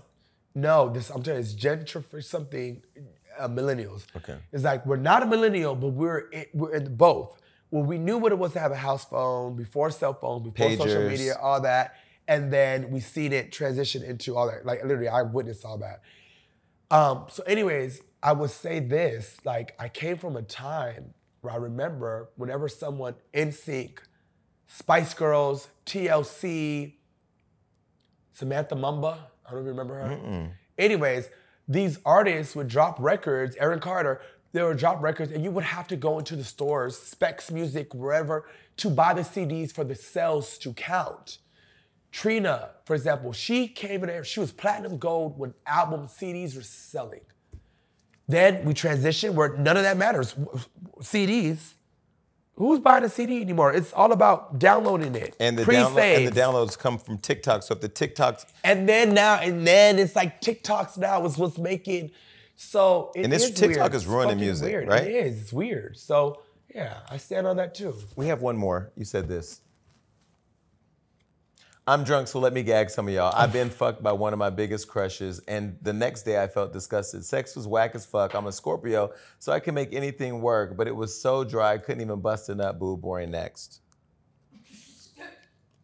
You said that. Oh, yeah.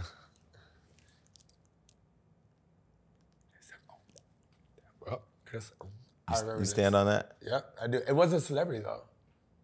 It said celebrity. Oh, no. You fucked by one of your biggest crushes. crushes? I was like, no, yeah, it was a crush I've had. That you had? Since high school, straight. Was it a disappointment? Yes, and just to know that I was crushed on since middle school, then high school, so fine, I finally got him. I thought I was just doing my big one with him. Yeah, boring. Okay. And the dick was... Trash? Yes. Damn. Okay, well that's it for that. But usually we only play 2 games, but you're Bobby Lytes, so we had to play this next one, and this is the most ruthless game we got. Fuck, marry, kill? No. Oh, I gotta say. We only give you one option. Either do it or fucking it's over. You ready? This game is called T or Tweet. Now, I'm going to ask you a question. Now you can either spill the tea or you have to send out a messy tweet to all your followers that I write, but you can't tell anybody for 2 days that I'm the one that said to do it. Okay. Ah! Okay, because I was scared because I know. Oh my God. Okay, so wait. How we do this? Oh my God. Okay. This is the last thing, Bobby. Are you ready? Yes. On Bobby, I Love You Per, there were 17 men in the house. Now, out of all of them, give me the names of every single one of them that you had a sexual encounter with. Now, if you don't give me all their names, I have to let you tweet something? I have to tell you the tweet, and you have to tweet it right now. But you don't have to tell me the answer. If you're like, fuck it, I trust Jason. I mean, but this is so easy because out of everyone that I had a sexual... Because if you don't say somebody's name and they see this, they're gonna go live and say you did. Right. So, yeah, I know. So here's the deal. Guys, if I'm lying, you have the right now to DM, even DM if you don't want to go public, which of course you're gonna gain this clout. But if you don't want, DM him, or you guys probably have his number, unless you change or block them. I've never gave my number out. Only person that had my number. Diggling, because he was in the hospital. You felt bad for him, I know.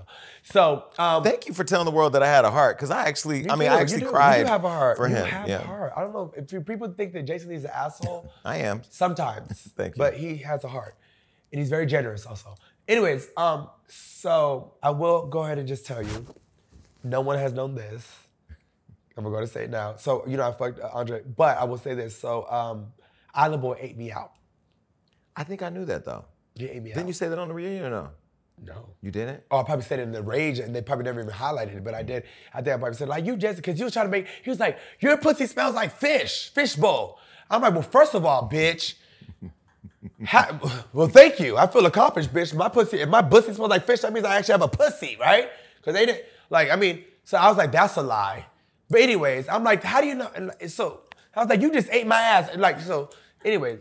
So that's it, just those two? Yeah, that's it. Nobody else? Nobody else. I mean, okay, let me ask you, is there anybody else you think I should have had any sexual encounters with in the house? Hot Wheels?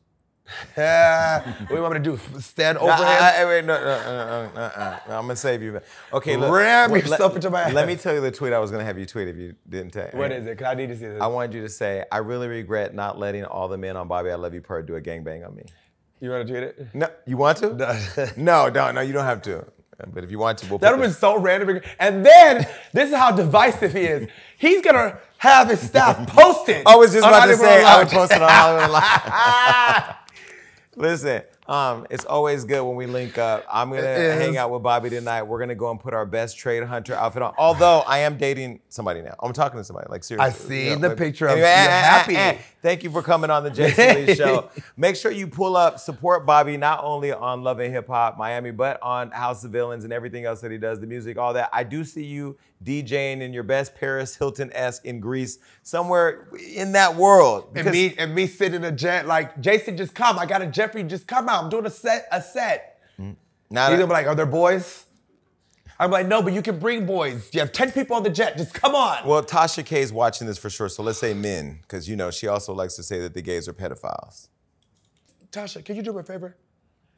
Have someone bury 6 feet worth of space in your backyard and just lay in it, and have your husband, who hates you so much, put the dirt on you and you just take a nap until you have no more oxygen left in your body. And I always leave it at that. I mean, I don't want to just say die, but if you get the gist of what I'm saying, bitch, you need to find a hobby, and that is playing in traffic, jumping off a cliff, something. Ugh, God's sakes. And pay my girl Cardi her fucking money. Yeah, I think she should go to jail personally for evading paying that bill. Wait, really quick. Yes. Can she eventually, if she doesn't pay, will the next step be jail? Because I'm wondering, because Cardi's not letting off. I know Cardi could have been just like, okay, she don't want to pay me, I'll take, but Cardi's not paying. Every time Cardi's like, okay, put another, so I'm loving Cardi's. Well, if she's hiding the money and they find out she's hiding the money. It's in Africa. She's hiding the money in Africa. That's why she went over there. So we need to investigate that. Do they have Wi-Fi? Anyway, they do. No, over there? I mean, where she is hiding the money. I'm sure they do. Okay. Well, listen, this has been... thought she was slick. We're on to you, girl. This is Bobby Lytes on the How much money could she be actually hiding? Goodbye. We're out of here. Bye.